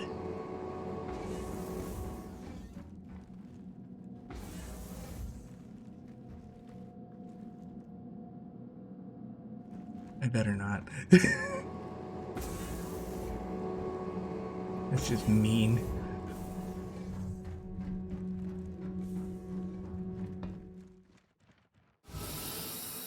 So, right now, these boxes aren't actually boxes. They're just visual representation of the fact that there's cargo on board. But, like, in the next patch, I believe, those boxes will be boxes, and then you can grab them and take them off and move them into your ship.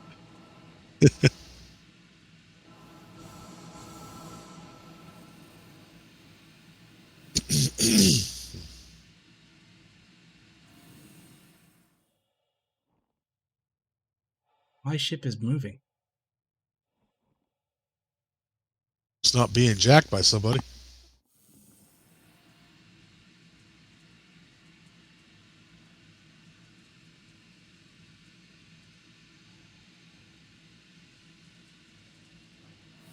Well, let's see.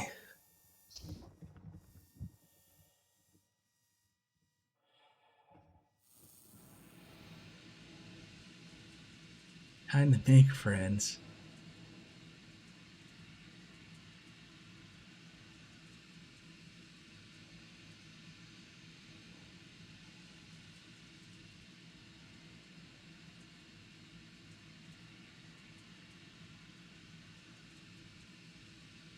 I mean, technically, right now, its power signature is near nothing. I killed the engines, so you'd have to be right on top of it to pick it up on sensors, or be exactly where I am now to have a visual of it.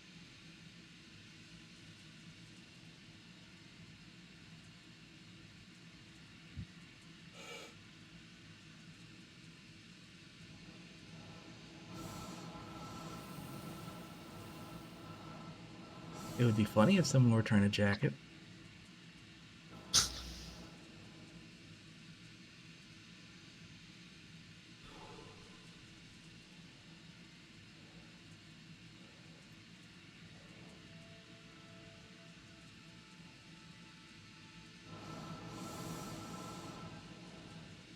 Are you gaining on it? I can't read the numbers. 2840. Yeah, it's not moving now.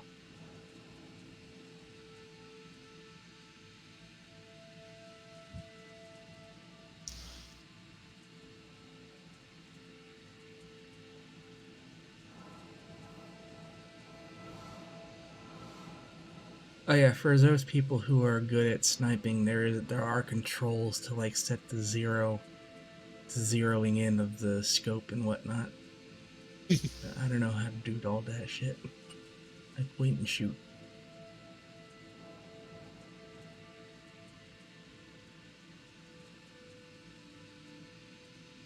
Do your bullets have mass and drop, or are they literally like a lightning bolt? This is a literal lightning bolt. There's no bullet involved.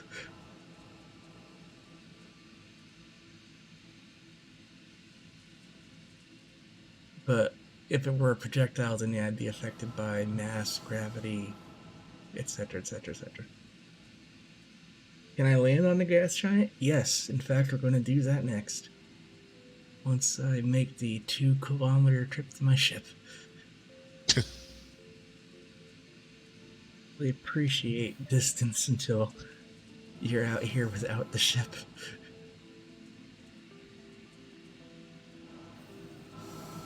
But yeah, the gas giant used to be just there before, but now it's actually physically there. That's all volumetric clouds. That whole ball is clouds.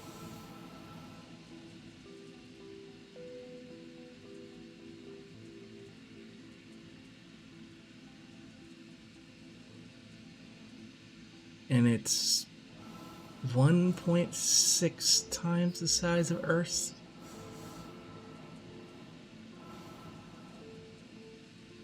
Like not in game lore, but in like an actual like video game real estate size. 1.6 times the size of Earth.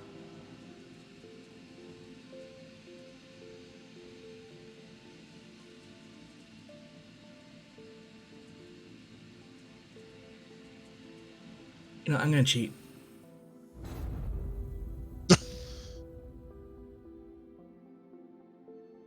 We'll just respawn. I'll take a different ship then.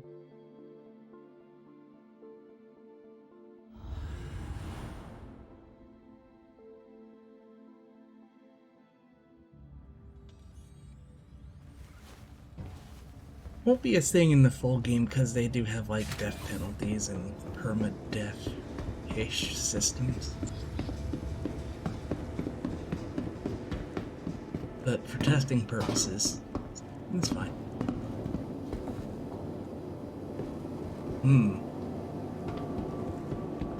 Oh.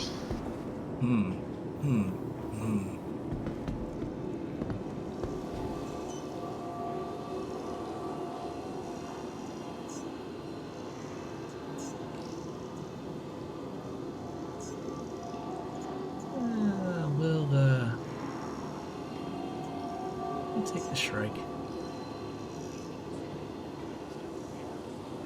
I like my Shrike. Come on.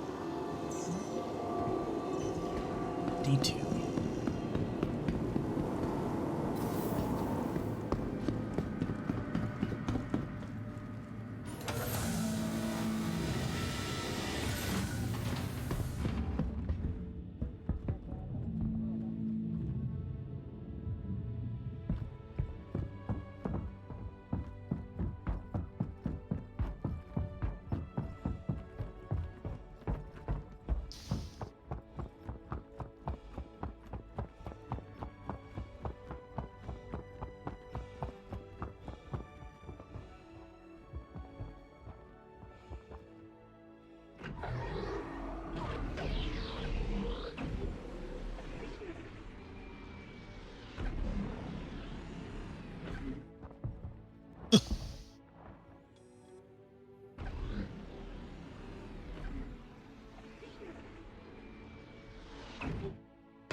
This is an alien fighter.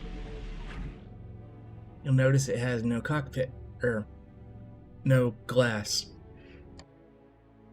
And it's very bird-inspired because the aliens that built this are avian. Avian. But check this shit out. Systems Wow. systems on. I just wanted to. The information you found worked. So that isn't changing the outside of this ship. This is Insurance actually company like gave me the close. full claim. On top of all that, the Oh, advocacy was that's the able result to of the arrest the investigation. people that Melisowski had been working with. Lot complete. Turns out there was a reward for information leading to the smuggling ring's arrest, and I want you to have it. Birdies. I cannot express how much I appreciate the hard work you did on my behalf. Made all the difference. Best of luck to you, and thanks for Yeah, everything. I like it. Transparent wings. It's very neat. But yeah, these are actually screens. They can be knocked out by an EMP blast and then you'd be completely in the dark. But let's check out Crusader.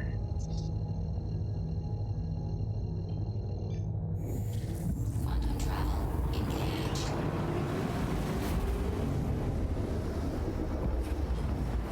Quantum travel complete. And we're already in the upper atmosphere of it.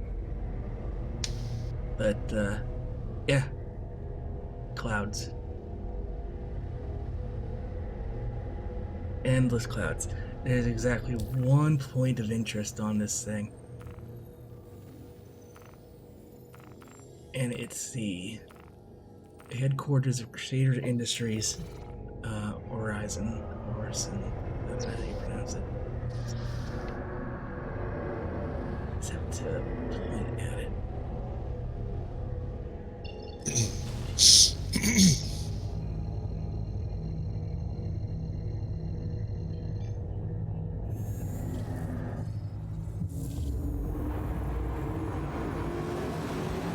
Pretty.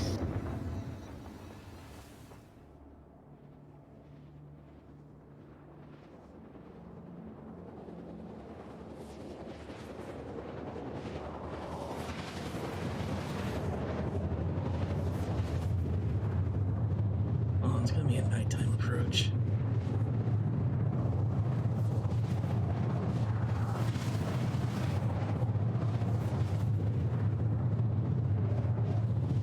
My game's gonna hang for a second because that's a lot to render. Oh. Oh, there we go.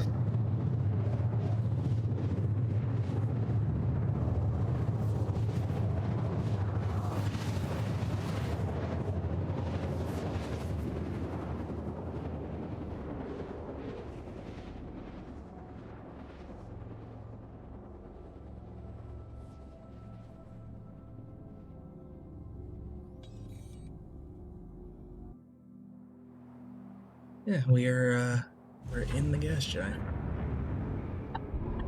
Bark, bark.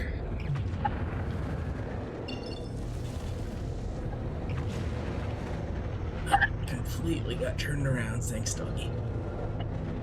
There it is. 71 kilometers this way. Full speed down.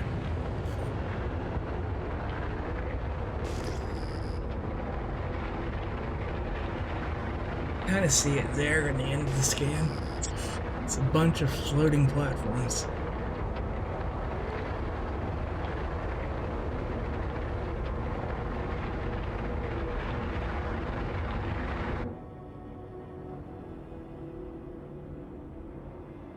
Yeah, this is their first implementation of volumetric cloud tech.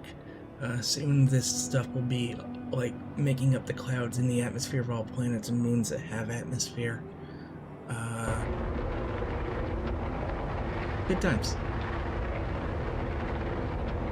Also nebula and other gaseous formations.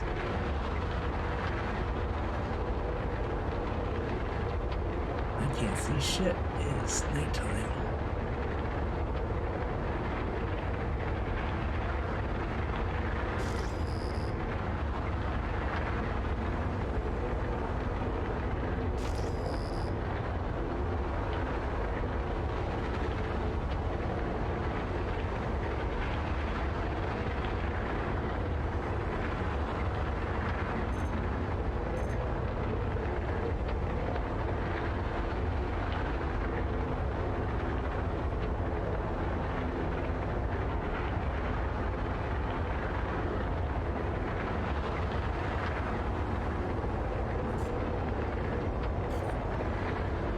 eventually you'll be able to, like, essentially mine the clouds for various gases and whatnot.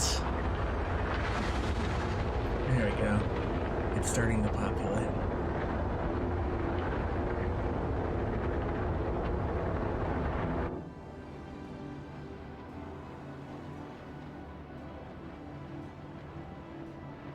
But I love this place. It's just sitting here in a layer of the atmosphere that has breathable gases, kept aloft by very powerful engines. They build all their ships here, and it's just really goddamn neat.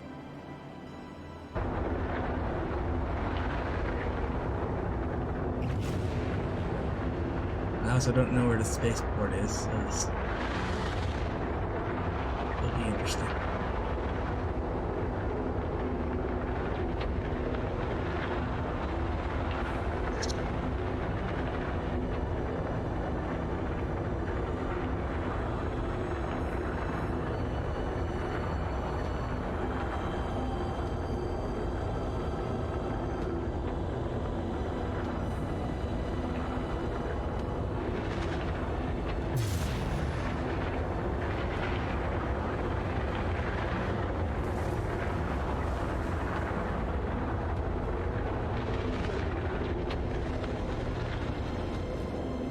Here's one of the dry docks where they work on ships. Getting way too close to it. Ah! Oh.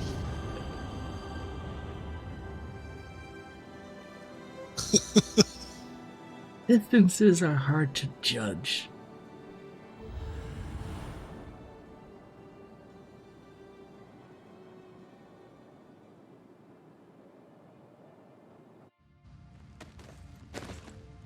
That's bugged. I'm not at Everest Harbor. Yeah, oops.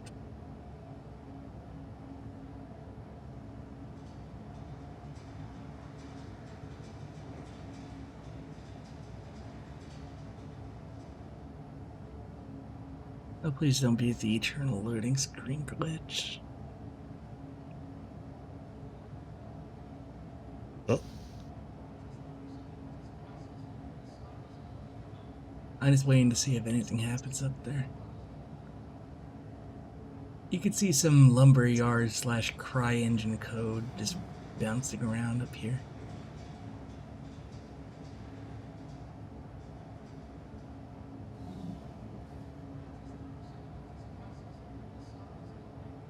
I'll give it a few minutes.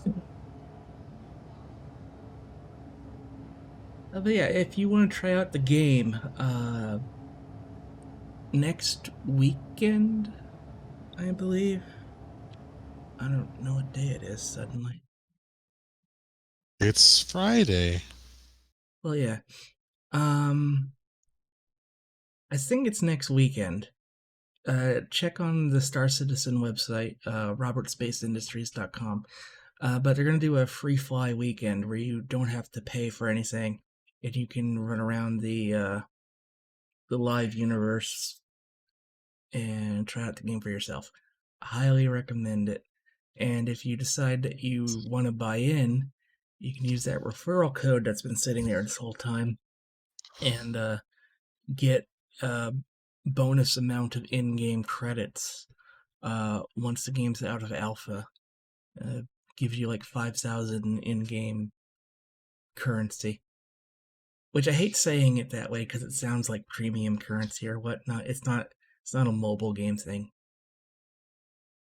It's, it's gold, it's gil, it's whatever the fuck you want to call it. And it helps us out because if I get one referral in, we get a hover bike with a really neat color scheme.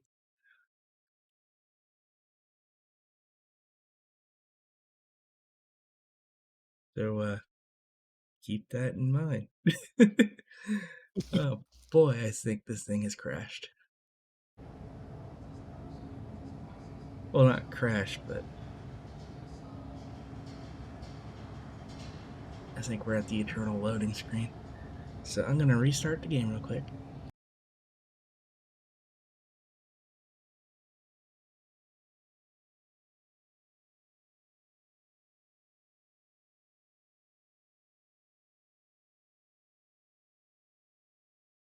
Yeah, I wish McDonald's was 24 hours again. I have a hankering. What do you usually get? I don't know if I ever asked. From McDonald's, I usually get like a double quarter pounder meal, and then I'll usually get like 10 nuggets, or I'll get a spicy chicken sandwich to go with it. That's usually my order. But that's pretty much my order for any fast food anywhere. I'm very boring.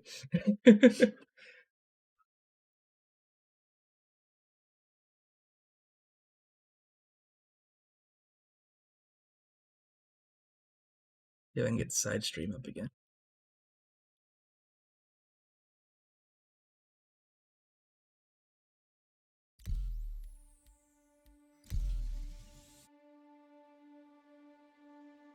What's yours? I'm cheap, so I'll usually just get like either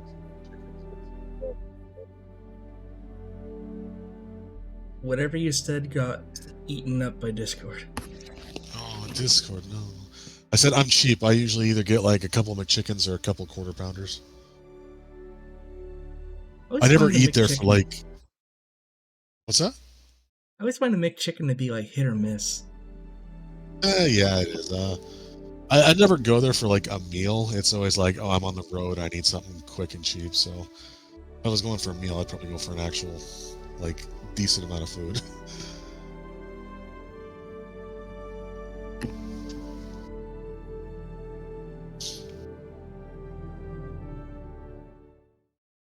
You're supposed to be opening a Carver's out here. At least I think it's called Carver's. That looks good. Like butter burgers and seafood options. Carver steaks and chops.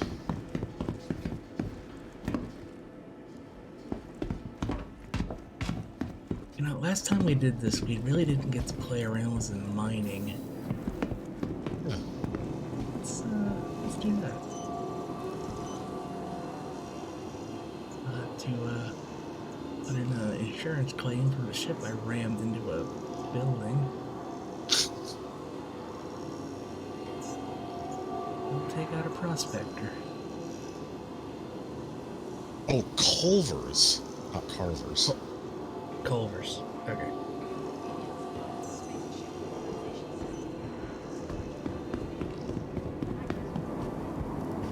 I was looking But for yeah, like Carver's. That's like a super fancy like steak restaurant. I was like, that doesn't seem right.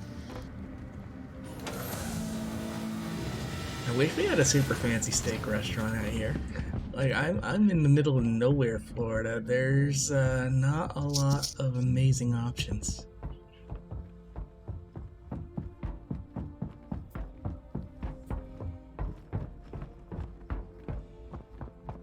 This here is a prospector.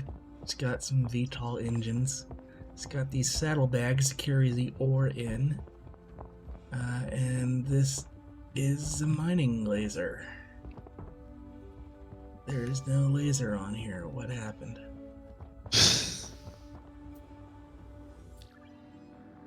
It's no longer a laser, just a mining. No, that...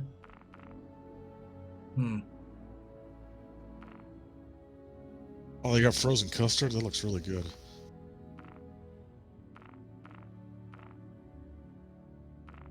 Yeah, the mining laser didn't happen. You have to put that one back in storage.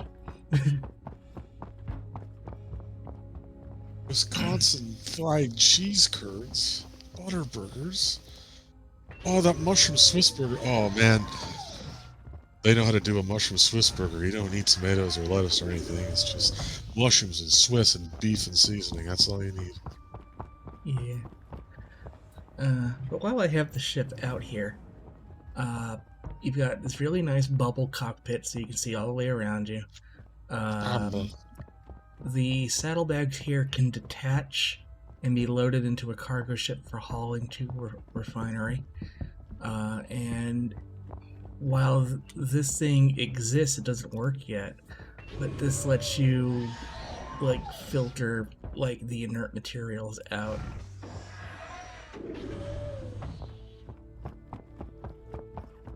Because otherwise you're hauling worthless rock.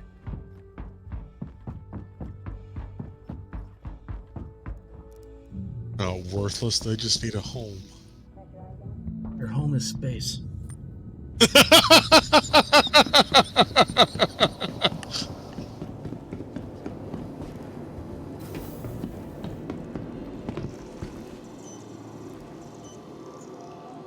Okay, so slap this back in storage. Back. Then we'll go into our vehicle inventory app here.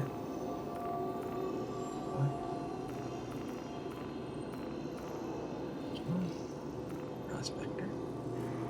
There we go. So we want to put a mining laser on it, and we're going to attach some modules to make mining a bit easier.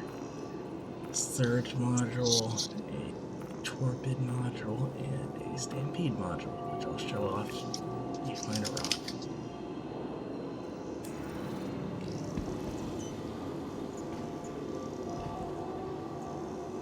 I don't know if that saves suddenly.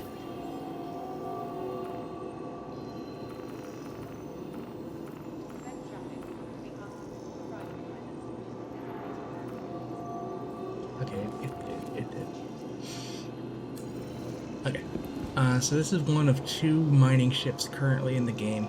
The other one is called the Mole, made by an entirely different company, and that's built with 3 mining turrets that can be manned at the same time, so you can group together on very big, difficult to crack rocks or multiple rocks at once, and it is a lot of fun. We played around with that a couple patches ago with some friends. And they're currently working on the super enormous mining ship, like capital ship size, that's supposed to bust like whole asteroids.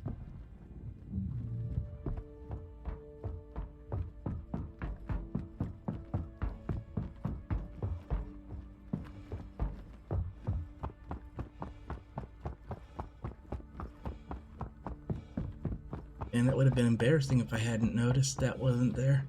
Get to an asteroid and just pop out an arm with nothing on it.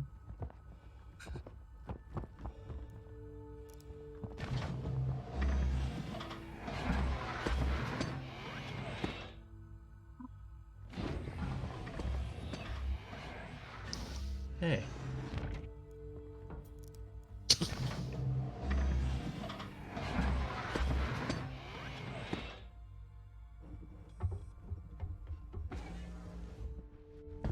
Yeah, this is a really basic ship. You got your bed, you got your toilet access, another shower toilet. You've got component access through all these little hatches here.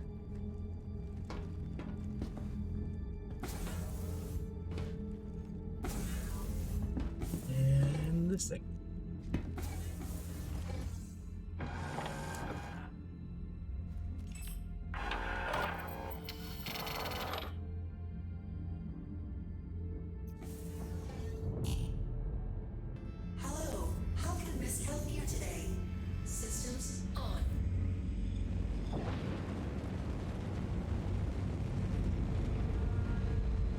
Alright, let's find a good spot to go mining. I tend to do it out here at Hurston L3. But we'll do it a bit closer. Thank you, and please visit again.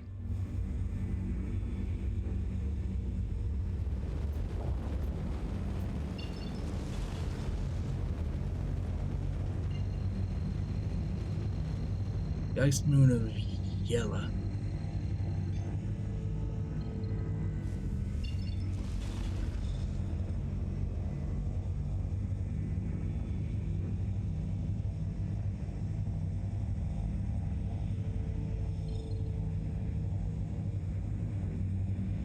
Operation 0.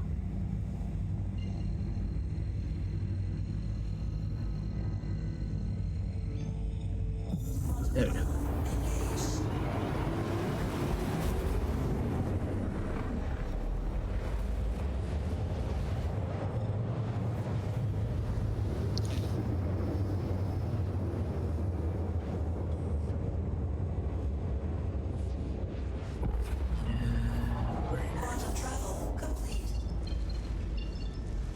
Typically I mine the asteroids, but you can do on-the-ground stuff too. I just have to find a place to do it.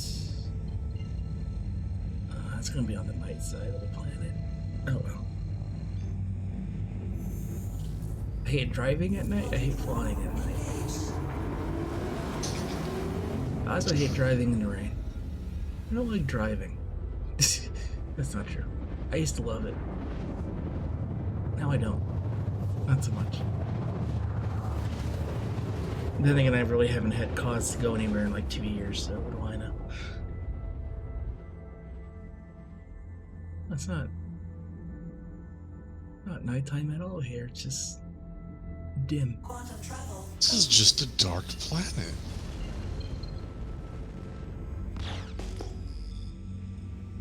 So, scanner popped up a bunch of possibilities.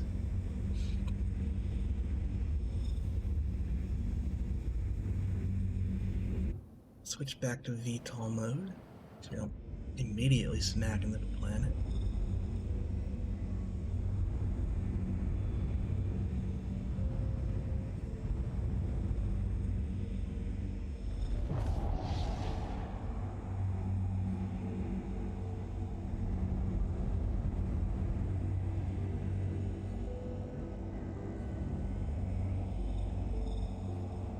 And there's a rock.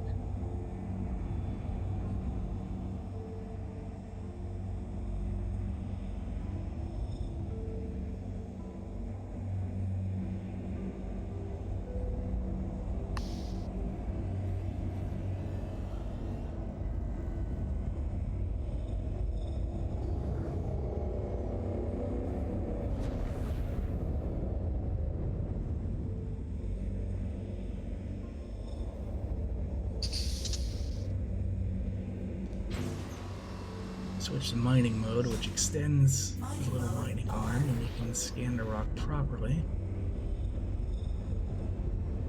Unless the game decides to not let me scan at all, which happens.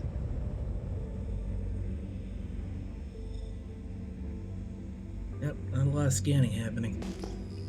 Oh.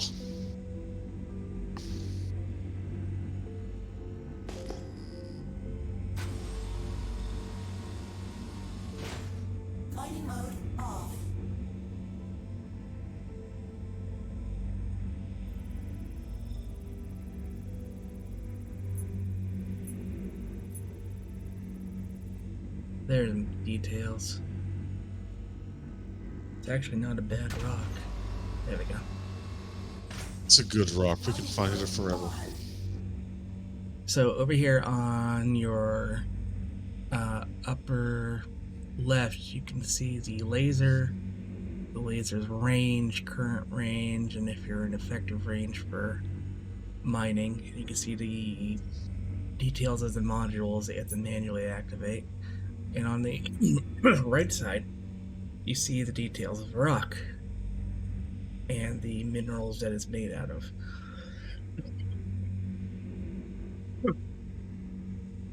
So it's mostly inert materials with a large chunk of corundum and agricium and laranite in small quantities. I wouldn't normally mine this rock, but I want to show off mining, so...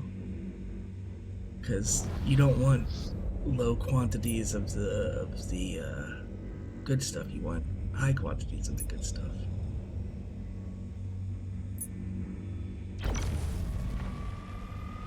So your laser here starts at 0, and as you pump up the charge level, also we're outside effective range, so we want to get closer.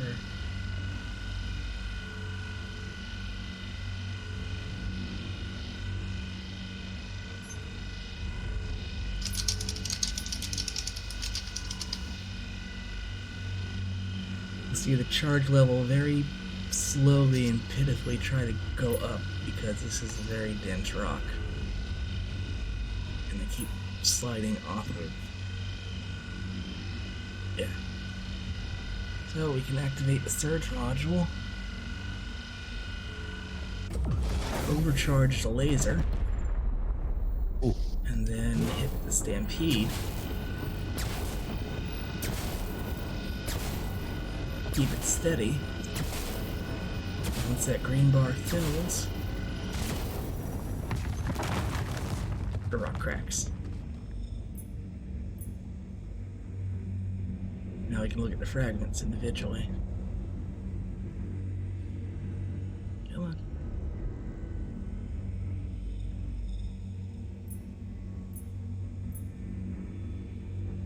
So this one's mostly corundum and agricium, and it's not small enough to bring onto the ship yet, so we repeat the process.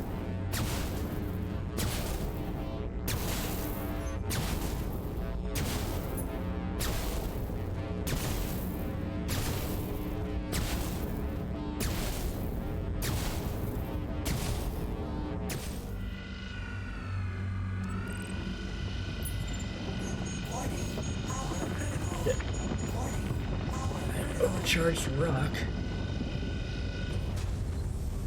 meaning it could explode, and that could have killed me.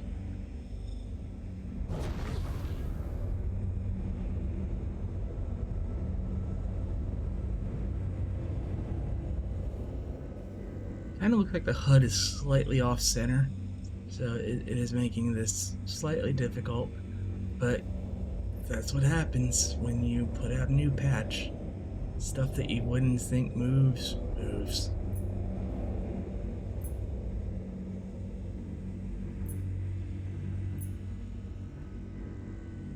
Try that again.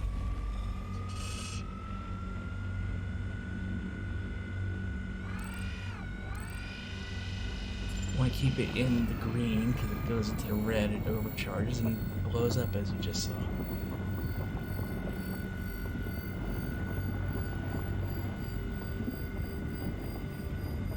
And it's obviously way easier in space.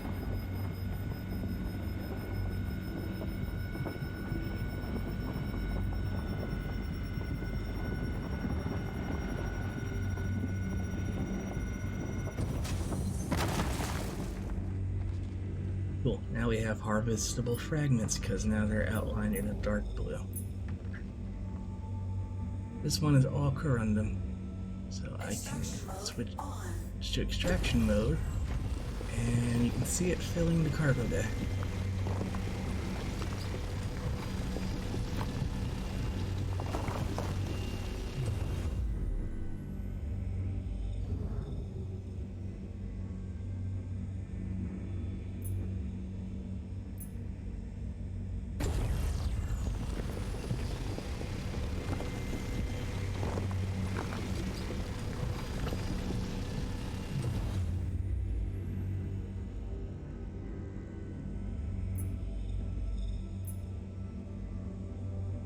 That's mostly inert materials, so that's just going to fill up the cargo bay with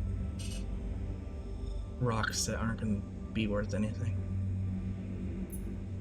They're worth something to me. Walk out there and take a chunk home. Yeah. Feed it and water it and call it Jimmy. Remember when pet rocks were a thing?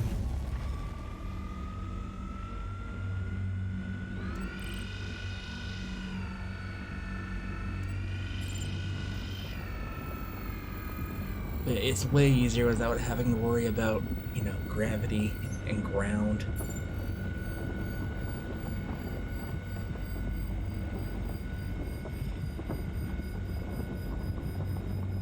Also way easier when the HUD doesn't bug out and you can't see what you're doing.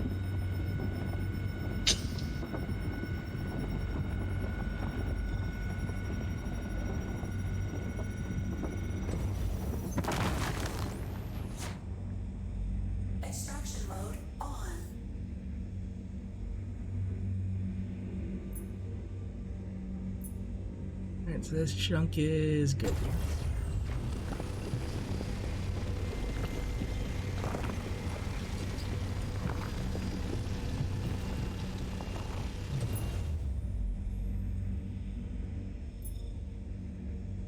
This chunk is pretty crap, honestly. That'll do for now.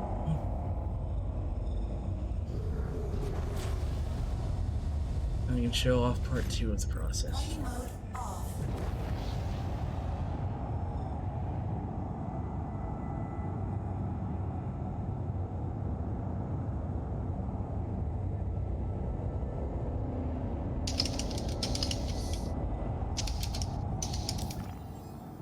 For that, we need to get to a refinery station, and the Crusader Lagrange Point 1 station has a refinery.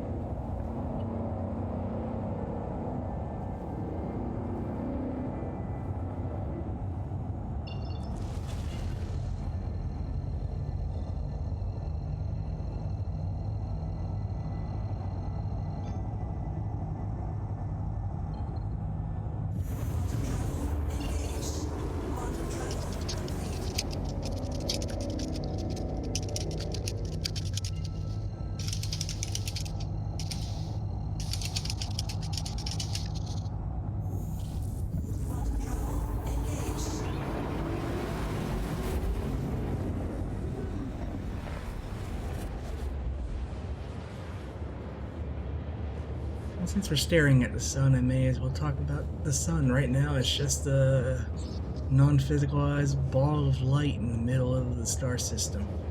But they will make an actual sun.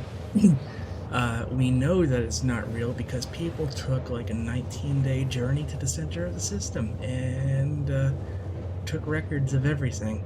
There's videos. I think there was some live streaming. Yeah, it took a lot of travel time. They did it. 19 days? Yeah. Why? They could. No, I mean, why does it take so long? To get to the sun? Yeah. I mean, aren't you like just figure? Oh, you can't quantum? Okay, all right. No, all they could do is quantum drive to the closest point and then go at normal speed. Okay, yeah, I guess I'm not entirely familiar on how quantum drive works. It just accelerates you to point 2C through space magic.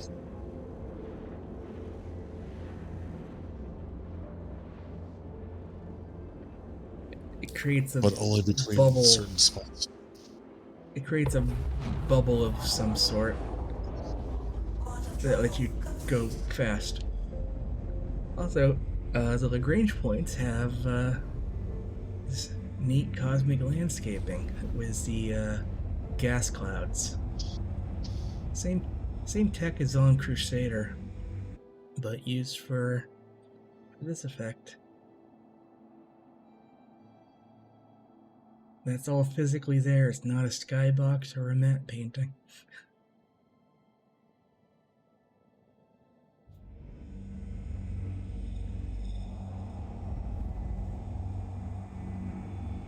There's actually a randomized event now where a criminal organization of NPCs will blockade one of these Lagrange point stations, and it spawns a series of missions working either for or against the criminals to either help them maintain the blockade or to break the blockade. Kind of a PvE, PvP mix. So like there'll be missions for cargo runners to break the blockade and deliver supplies to the station for people stuck on it. The Empire will have you escort scanning ships around the perimeter to locate the fleet, and then it becomes a massive battle when the pirates pull out their capital ships. It's neat.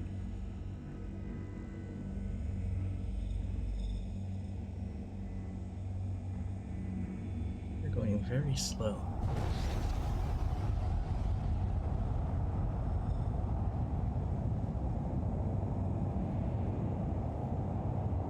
Also, I really like that they added these guiding lights and perimeter lights.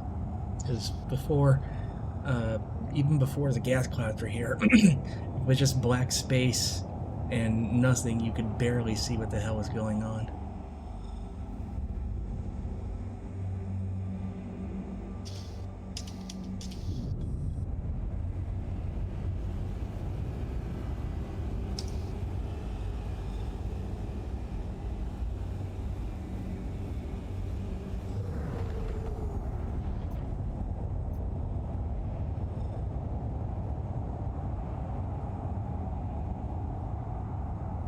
Hey, there's ships here.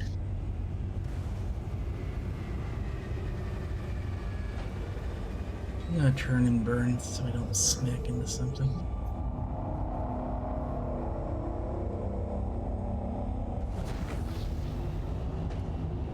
Ship will decelerate faster if you point your bigger thrusters in the opposite direction.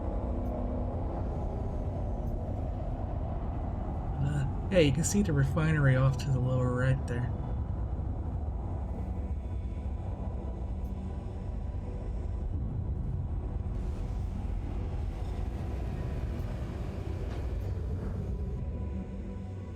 Let's call for a landing.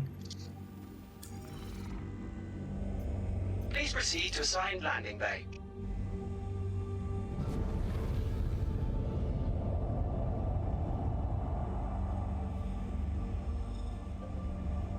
Up the landing gear. Landing gear down.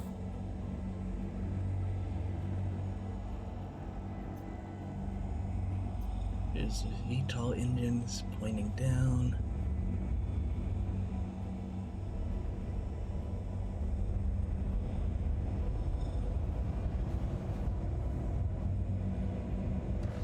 Way too fast.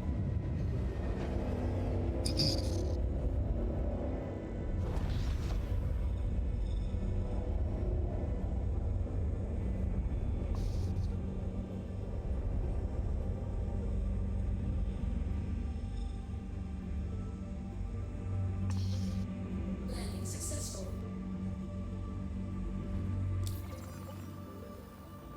Bill. Have them refuel Landing the ship. complete. Have a pleasant stay.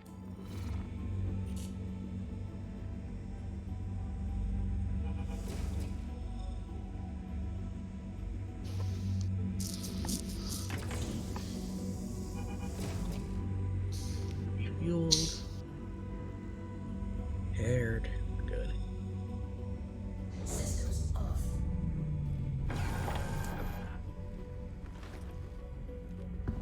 Let's give your cat treats.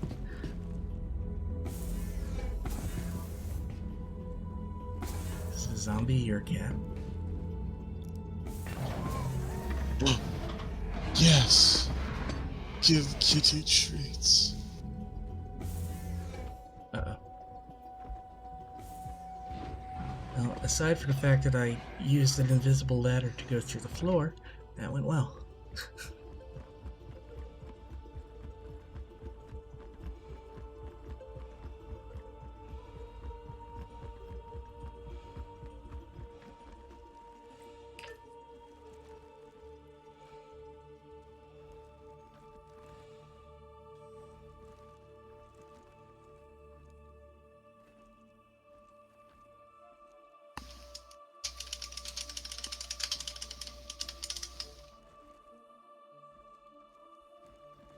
This shield keeps the atmosphere in, so technically I could take my helmet off right here and not die. Lord knows how many times I've ran out there without the helmet, though.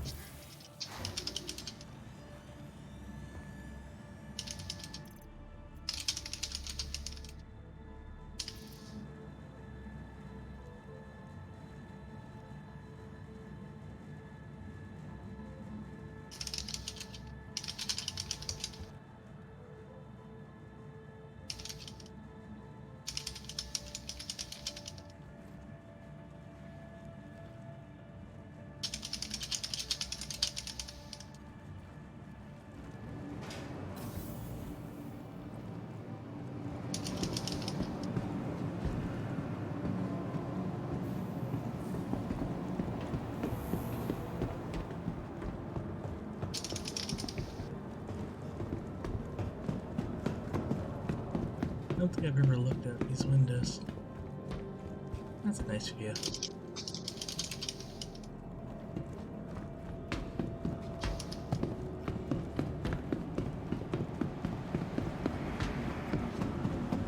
So this is a more commercial station, and that's why there's like more of these pipes exposed and just kind of a general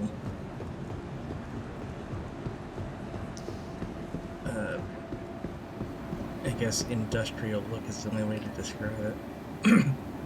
Other stations that are more built for comfort. Same design aesthetic, just less pipes and more signage and nice coverage and stuff. I like this. It's functional. Yeah, I like the refinery though, because they put, and the cargo decks, they put a lot of detail into this shit.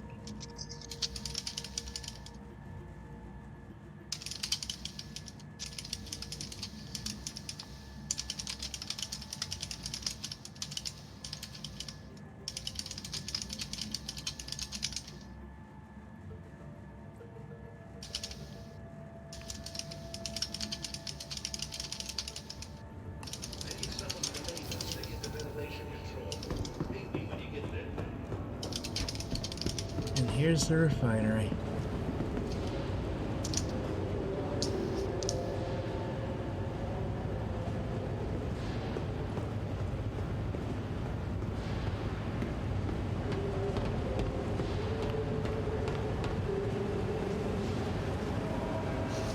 I'm gonna use the external camera here.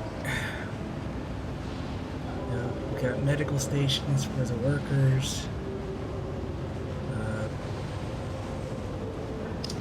Got all these moving parts. This.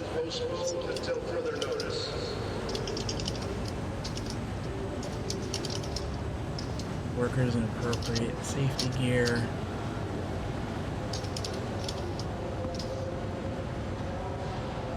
It's this very industrial workplace feel to it. And the fire is hot and will kill you. The molten steel is hot and will kill you. And you can jump to your death in several places here, because why the hell did they stop you? Cantonment, please report to management as soon as possible. Cantonment to management. But while these refineries here are run by NPCs, there are player-run refinery ships that will be coming out in the very near future.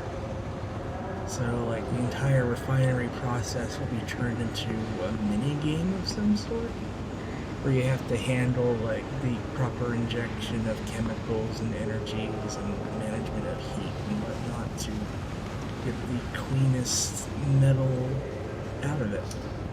Or whatever the hell you're doing with it. Can we get a fire marshal down to decom? Right now, the NPCs are all standing at attention at their points of origin like it's the freaking Truman Show. Yeah, it's a little disquieting. A little bit. And here you can buy mining supplies. Good to have you back. Thanks, Friendly Shopkeep 2. Finding everything all right? Yes, I am Friendly Shopkeep 2. Look at some ore, some different metals and gems you can pick up.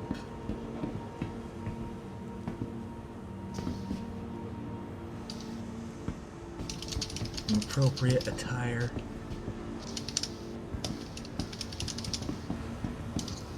Mining heads. See anything you like? And get behind this guy's desk just to annoy him.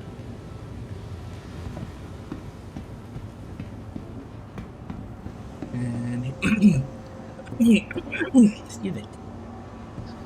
This right here is the hand mining tool. You can also buy a cutting attachment to like get through panels and stuff. But mainly it operates like the shipboard one. It's just, you know, handheld and can break smaller rocks that you can fill this backpack with. And that's usually for materials like this stuff here. And then you've got a car-based one, which I have, for mining stuff that's too big to do by hand, but kind of worthless to do with a ship because your ship's laser's so powerful, it'll just kind of obliterate it. And then you have the ship that I have, and the 3-person variant, and then the Orion, which is designed to like crack really, really like station-sized asteroids, but also refine them. Oh, so Like you a can't bullet. refine on your ship? You don't have to take it here? Yeah, once refinery ships are in the game, that's the plan, and it'll be a mini game where you're handling like heat and purity and the chemicals and all that other stuff. Welcome. Finding everything all right?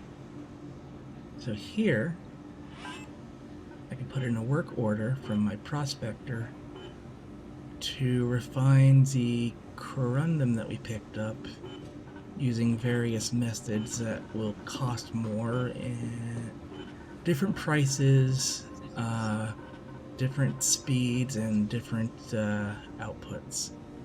I tend to go with the slowest one. So for what we got, it will yield 731 for a cost of 232. It'll take about 10 in real life minutes. The stuff that sells really good, the quantanium, which gets turned into quantum fuel, that'll take a day to process.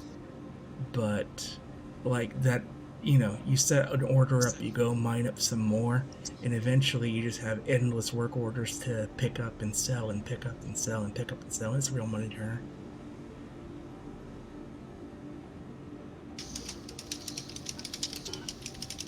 And there's my work order. And it'll stay here forever until I pick it up and put it in a cargo ship. Yeah.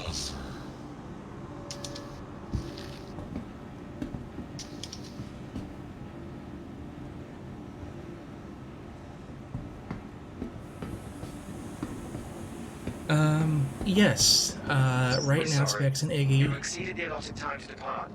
We will have to return your ship to storage. Yeah. Specs and Iggy are currently playing a D&D game Initiating run ship storage by procedure. our For your friend safety, please Callus, vacate the area. Thank you for your cooperation. who we raided yesterday, actually. I need someone on maintenance to get the ventilation We've control. run Vacate a couple D&D campaigns in-house. We were Initiating thinking ship about... storage procedure. Oh For my your god. safety, please vacate the area. Thank you for your cooperation. Yes, take the ship. Blink out of existence so this computer stopped yapping at me. Go. Yep. Oof, there it goes. We were thinking about trying to make one up for streaming. Just haven't really gotten around to it yet. As with so many of our plans, we just get easily distracted. But yeah, do love D&D. Hey, back again, I see. Welcome. Finding everything all right?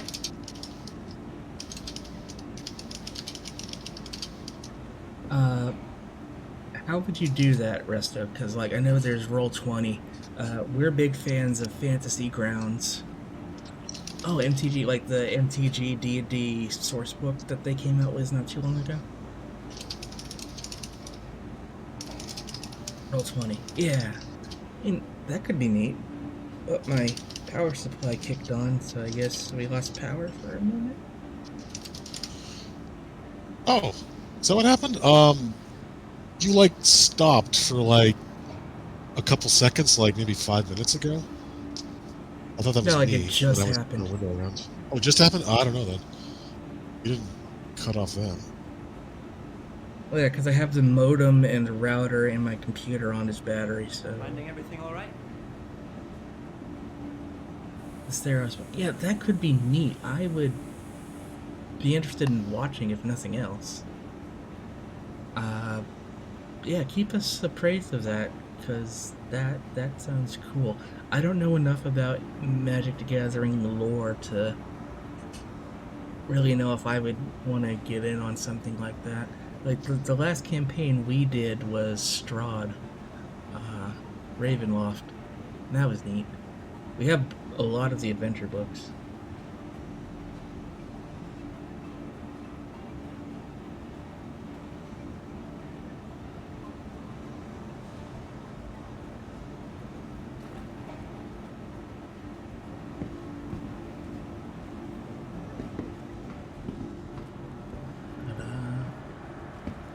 I think pretty much at a good point where we can call the stream for tonight. It's a little early, not majorly, and we got to show off some neat stuff. I will be playing more Star Citizen, probably on weekends. I haven't really decided, Someone from accounts, please contact management. Accounts, contact management. when. Thank you. But like more of these kind of chill hangout streams would be neat. And if I get more of my friends on board with the game and do multiplayer stuff, that'd be cool. But yeah, we're gonna call it and see who we can raid.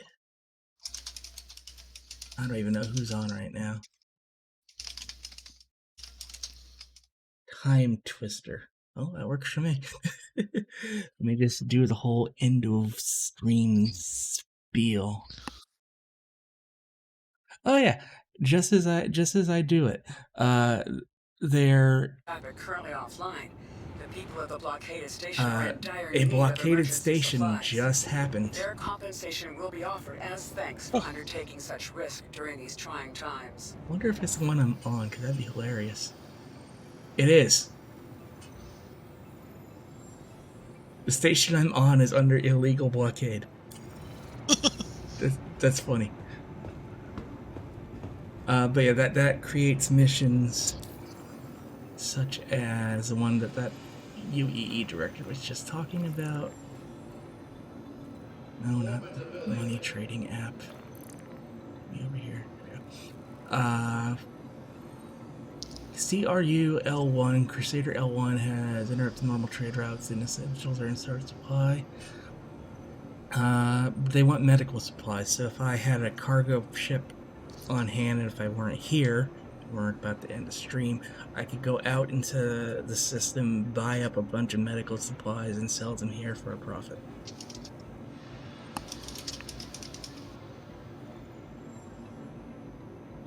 That'll be something we maybe do next time. Ending slate. But for now, I want to thank everyone for coming in and spending an evening with us. A lot of fun. Do enjoy sharing all the stuff with you guys and gals and non-binary pals. That was a terrible segue. Special thanks to all of our subscribers who are currently scrolling on screen right now. Your support means a lot. Thanks to you. I've gotten some really nice ergonomic equipment, so I literally could not do what I do now without your support. So really, thank you so much. If you want to support the channel, please give us a follow here and on Twitter. Subscribe to our YouTube, link down below, where you can see all 750 plus hours of past material that we broadcast. And consider that Patreon down there if you want to support the channel directly. And if you got Prime Gaming, you've got your one free sub that you can give out to your streamer of choice every month. Helps us out as much as a paid sub. We do like to end things with a raid. Rest of Kiki recommended Time Twister. So we're gonna raid them.